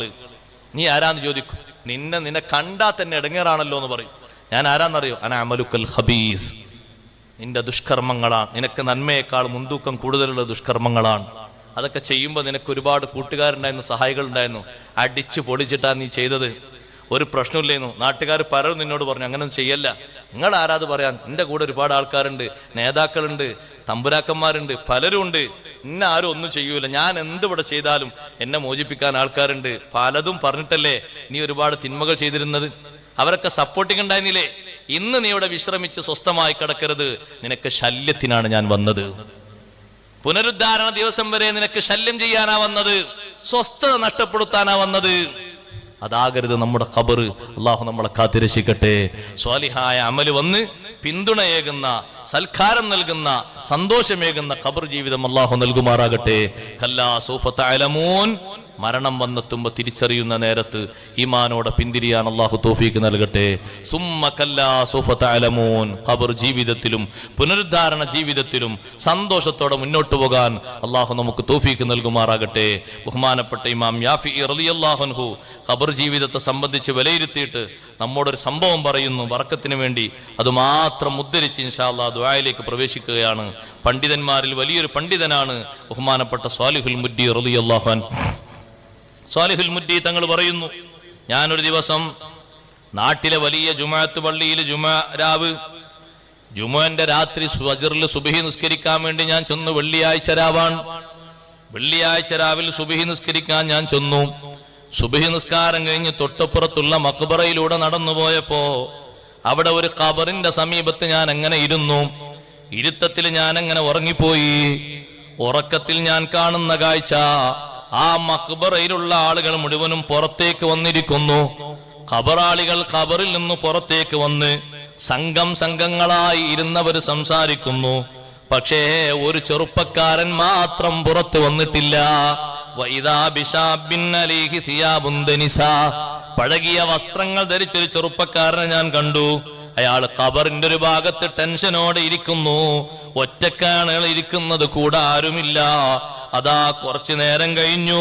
അപ്പോഴേക്കതാ മലക്കുകൾ വന്നു. ആ മലക്കുകളുടെ കൈകളിൽ ഒരുപാട് ചെങ്ങലകളുണ്ട്. ആ ചെങ്ങലകൾ മറ്റൊരു സംഗതികളെ കൊണ്ട് ഒരുപാട് തട്ടുകളുണ്ട്. ആ തട്ടുകൾ ഇങ്ങനെ തളികകൾ പൊതിഞ്ഞു വെച്ചിരിക്കുന്നു. അതേ തോർത്തുകൊണ്ട് പൊതിഞ്ഞിരിക്കുന്നു. കന്നഹുന്ന മിന്നൂർ. ആ തളികകളൊക്കെ നല്ല പ്രകാശം ചുരത്തുന്ന തളികകളാണ്. ഓരോ ആളുകളും വന്നിട്ട് ഇതിൽ നിന്ന് ഓരോ തളിക എടുത്തു കൊണ്ടുപോയി. ഖബറിൽ നിന്ന് പുറത്തിറങ്ങിയ ആളുകൾ, ഖബറിൽ നിന്ന് പുറത്തേക്ക് വന്ന ആളുകൾ മലക്കുകളുടെ കൈകളിൽ നിന്ന് ഓരോ തളിക സ്വീകരിച്ചങ്ങനെ കൊണ്ടുപോവുകയാണ്. അതേ സമയത്ത് ഈ ചെറുപ്പക്കാരൻ ഖബറിൽ നിന്ന് പുറത്തു വന്നില്ല. ഒരാളും അയാൾക്കൊരു സംഭാവനയും കൊടുത്തയച്ചിട്ടില്ല. അയാൾ ദുഃഖിതനായി വളരെയധികം വിഷമിച്ചുകൊണ്ട് ഖബറിന്റെ ഉള്ളിലേക്ക് തന്നെ പോവുകയാണ്. ഞാൻ ചോദിച്ചു, ഓ മനുഷ്യ, നീ ആരാണ്? നിനക്കെന്താണ് വിഷമം? നിനക്കൊരു തളികയും കിട്ടിയില്ലല്ലോ. മറ്റുള്ളവരൊക്കെ ഓരോ തളികകൾ മലക്കുകളെ കയ്യിൽ നിന്ന് വാങ്ങിക്കൊണ്ടു പോകുന്നത് കണ്ടല്ലോ. എന്ത് സംഭവിച്ചു നിനക്ക്? ആ സമയത്ത് പറഞ്ഞു, അതെ, ആ തളികകളേതാണെന്നറിയോ? തിൽക സ്വദഖാത്തുൽ അഹ്യാഇ വദുആഉഹും ലിമൗതാഹും. മലക്കുകൾ കൊണ്ടുവന്നു കൊടുത്ത തളികകൾ, പാത്രങ്ങൾ ജീവിച്ചിരിക്കുന്ന ആളുകൾ മരിച്ചവർക്ക് വേണ്ടി നൽകിയ പ്രാർത്ഥനകളാണ്. ദാനധർമ്മങ്ങളാണ്. എല്ലാ ദിവസവും അവർക്കത് വരുന്നു. ഫീ കുല്ലി ലൈലത്തി ജുമുഅത്തിൻ വയൗമിഹാ, വെള്ളിയാഴ്ച രാവിലും വെള്ളിയാഴ്ച പകലിലും ഒരാഴ്ചത്തെ സംഭാവനകൾ മൊത്തം കൊണ്ടുവന്ന് മലക്കുകൾ കൊടുക്കുകയാണ്. സന്തോഷത്തോടെ ഓരോരുത്തരും അത് ഏറ്റുവാങ്ങുകയാണ്. പിന്നെ ചോദിച്ചു, നിനക്കെന്താണ്, ആരും ഇങ്ങനെ കൊടുത്തേക്കാനില്ലേ? ഉടനെ ചെറുപ്പക്കാരൻ പറഞ്ഞു, എനിക്കൊരു മാതാവുണ്ട്. പക്ഷേ ഞാൻ മരണപ്പെട്ടു പോരുന്ന സമയത്ത് എന്റെ മാതാവ് നന്നേ ചെറുപ്പക്കാരിയായ ഉമ്മയാണ്. വേറൊരു വിവാഹം ചെയ്തു. പിന്നെ എന്നെ ഓർമ്മയില്ല. പൊതുജീവിതത്തിൽ പുതിയ മക്കളുമായിട്ട് ഉമ്മ അങ്ങനെ കഴിഞ്ഞുകൂടുകയാണ്. എന്റെ ഉമ്മാക്കിപ്പ എന്നെ ഓർമ്മയില്ല. അതുകൊണ്ട് തന്നെ എനിക്കൊരു ദുആവും കിട്ടാറില്ല, എനിക്കൊരു സംഭാവനയും വരാറില്ല. സ്വാലിഹുൽ മുദ്ദി റളിയല്ലാഹു അൻഹു ഈ ചെറുപ്പക്കാരനോട് വീടന്വേഷിച്ചു. ആ വീടന്വേഷിച്ചു മഹാനവറുകൾ പുറപ്പെട്ടു. അതേ പറഞ്ഞ സ്ഥലം കണ്ടെത്തിയപ്പോൾ ആ വീട്ടിലേക്ക് കയറിയിട്ട് ഉമ്മയോട് പറഞ്ഞു, നിങ്ങളെ മകന്റെ കാര്യം പറയാനാ ഞാൻ വന്നത്. ഇന്നലെ വെള്ളിയാഴ്ച രാവിൽ മലക്കുകൾ ഒരുപാട് തളികകളിലാക്കി ജീവിച്ചിരിക്കുന്ന ആളുകളുടെ സംഭാവനകൾ മരിച്ചവർക്ക് വേണ്ടിയുള്ളത് ദുആവും സ്വതക്കയും ഒക്കെ ഓരോ തട്ടാക്കി കൊണ്ടുവന്ന് കൊടുക്കുമ്പോ നിങ്ങളെ മകന് മാത്രം വെറും കൈയോടെ മടങ്ങേണ്ടി വന്നു. ഒന്നും കിട്ടിയിട്ടില്ല. കൊടുക്കാനുള്ള ഒരാള് നിങ്ങളാണ്. നിങ്ങളോ പൊതുവിവാഹത്തിന്റെ പൊതുജീവിതത്തിന്റെ സന്തോഷത്തില് പുതിയ മക്കളുമായി ഭർത്താവുമായി സല്ലപിച്ച് മുന്നോട്ട് നീങ്ങുന്നു. മരിച്ച മകനെ കുറിച്ച് നിങ്ങൾക്ക് ഓർമ്മയില്ലല്ലോ. ആ ഉമ്മ കരഞ്ഞുപോയി. കരഞ്ഞിട്ട് കവിൾ തടം മുഴുവനും കണ്ണീരിങ്ങനെ ഉറ്റിയിട്ട് പറഞ്ഞു, അതേ അതെന്റെ മോനാണ്. എനിക്ക് അല്ലാഹു സുബ്ഹാനഹു വ തആല ആദ്യ വിവാഹത്തിൽ തന്നൊരു മോനാണ്. ഞാൻ നല്ലവണ്ണം പോറ്റി വളർത്തിയ മോനാണ്. പിന്നെ ഉമ്മ സ്വാലിഹുൽ മുർരി തങ്ങളെ കയ്യിലേക്ക് 1000 ദിർഹം കൊടുത്തു. എന്നിട്ട് പറഞ്ഞു, എന്റെ മകന് സന്തോഷം കിട്ടാൻ ഈ 1000 ദിർഹം നിങ്ങൾ സ്വതക്ക ചെയ്യണേ. എന്റെ മകൻ എന്റെ ജീവിതകാലത്തിന്റെ അവസാനം വരെ എന്റെ മകന് സന്തോഷം കിട്ടണം. ഇനി ഞാൻ എന്റെ പ്രാർത്ഥനയിൽ എന്റെ മോനെ മറക്കൂല, ദാനധർമ്മങ്ങളിൽ മറക്കൂല. സ്വാലിഹുൽ മുദ്ദി തങ്ങൾ പറയാണ്, 1000 ദിർഹം ഞാൻ സംഭാവന ചെയ്തു. പിറ്റത്തെ വെള്ളിയാഴ്ച ദിവസം ഞാൻ അതേ ജുമുഅത്ത് പള്ളിയിൽ നിസ്കരിക്കാൻ വേണ്ടി പോയി. മഖ്ബറയിൽ പോയി സിയാറത്ത് കഴിഞ്ഞ് മഖ്ബറയുടെ ഒരു ഭാഗത്ത് ഞാൻ എങ്ങനെ ഇരുന്നപ്പോൾ തൊട്ടടുത്തുള്ള ഖബർ പിളർന്നു വന്നു. ആ ഖബറിൽ നിന്ന് ചെറുപ്പക്കാരൻ എന്റെ അടുത്തേക്ക് ഇങ്ങനെ നടന്നു വരുന്ന രംഗം ഞാൻ കാണുന്നു. ഞാൻ ഉറക്കത്തിലാണ്. പക്ഷെ ആ ചെറുപ്പക്കാരൻ നല്ല വെളുത്ത വസ്ത്രം ധരിച്ചിട്ടുണ്ട്. നല്ല സന്തോഷത്തോടെ വന്നിട്ട് പറയുന്നുണ്ട്, സ്വാലിഹുൽ മുർരി തങ്ങളെ ജസാക്കല്ലാഹു അന്നീ ഖൈറാ, അള്ളാഹു നിങ്ങൾക്ക് ഒരുപാട് നന്മ തരട്ടെ. നിങ്ങൾ എന്റെ ഉമ്മ നിങ്ങളടുത്തേക്ക് തന്ന സ്വതക്കയുണ്ടല്ലോ, 1000 ദിർഹം അതെനിക്ക് കിട്ടിപ്പോയി. സന്തോഷത്തിലാണ്. സ്വാലിഹുൽ മുർരി തങ്ങൾ ചോദിച്ചു, നിങ്ങൾക്ക് വെള്ളിയാഴ്ച ദിവസമൊക്കെ പരിചയമുണ്ടോ? നിങ്ങളെക്കാൾ വെള്ളിയാഴ്ച ഞങ്ങൾക്കറിവുണ്ട്. ധാരാളം സ്വതക്ക വരുന്ന ദിവസമാണ്, പ്രാർത്ഥന വരുന്ന ദിവസമാണ്. അന്തരീക്ഷത്തിലൂടെ പറക്കുന്ന പക്ഷികൾ പോലും വെള്ളിയാഴ്ച പരിചയമുള്ളവരാണ്. ആ പക്ഷികൾ പറയുന്നുണ്ട്, സലാമുൻ സലാം ലിയൗമിൻ സ്വാലിഹ്.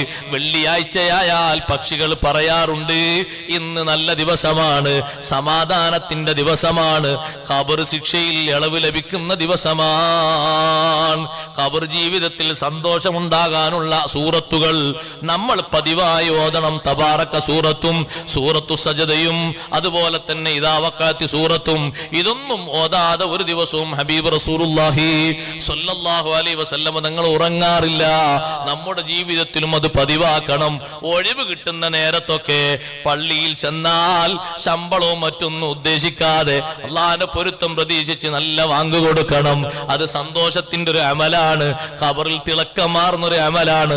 ഞാനിപ്പോ നീട്ടിപ്പരത്തി സംസാരിക്കുന്നില്ല. ഉമ്മമാരെ, വീട്ടിൽ വെച്ച് ജമാഅത്ത് നിസ്കാരം നടത്തും. നടത്തണം. ഖബറിൽ പ്രകാശിക്കുന്നൊരു അമലാണ് ജമാഅത്ത് നിസ്കാരം. മക്കളെ ഉപയോഗിച്ച്, പേരമക്കളെ ഉപയോഗിച്ച് നിങ്ങൾ ജമാഅത്ത് നിസ്കരിക്കണം. പ്രായപൂർത്തിയെത്തിയ പുരുഷന്മാരെ പള്ളിയിലേക്ക് പ്രചോദനത്തോടെ പറഞ്ഞേക്കണം. വീട്ടിലുള്ള പെൺകുട്ടികളില്ലേ, മരുമക്കളില്ലേ, അവരെ ഉപയോഗിച്ച് അവിടെ ജമാഅത്ത് നടത്തണം. ചെറിയ കുട്ടികളില്ലേ, 4-ാം ക്ലാസ്സിലും 5-ാം ക്ലാസ്സിലും ഒക്കെ പഠിക്കുന്ന, അവരെ കൂട്ടിയിട്ട് ജമാഅത്ത് നിർവഹിക്കണം. ഖബറിൽ പ്രകാശമുള്ള അമലാണ്. അല്ലാഹു നമുക്ക് തൗഫീഖ് തരട്ടെ. പള്ളിയുമായി ബന്ധപ്പെട്ട ഏത് കർമ്മങ്ങൾക്കും ഖബറിൽ വലിയ പ്രകാശമുണ്ട്, വലിയ സന്തോഷമുണ്ട്. തറാവീഹ് നിസ്കാരം ഒരു ജമാഅത്തിന്റെ കീഴിലാക്കി ഇങ്ങനെ നടപ്പിലാക്കി തന്നതിന് സ്വഹാബത്തും താബീയങ്ങളൊക്കെ ഉമർ റളിയല്ലാഹു നടത്തിയൊരു പ്രാർത്ഥനയല്ലേ. നവ്വറല്ലാഹു ഖബ്റ ഉമർ കമാ നവ്വറ മസ്ജിദനാ ബിസ്വലാത്തി തറാവീഹ്.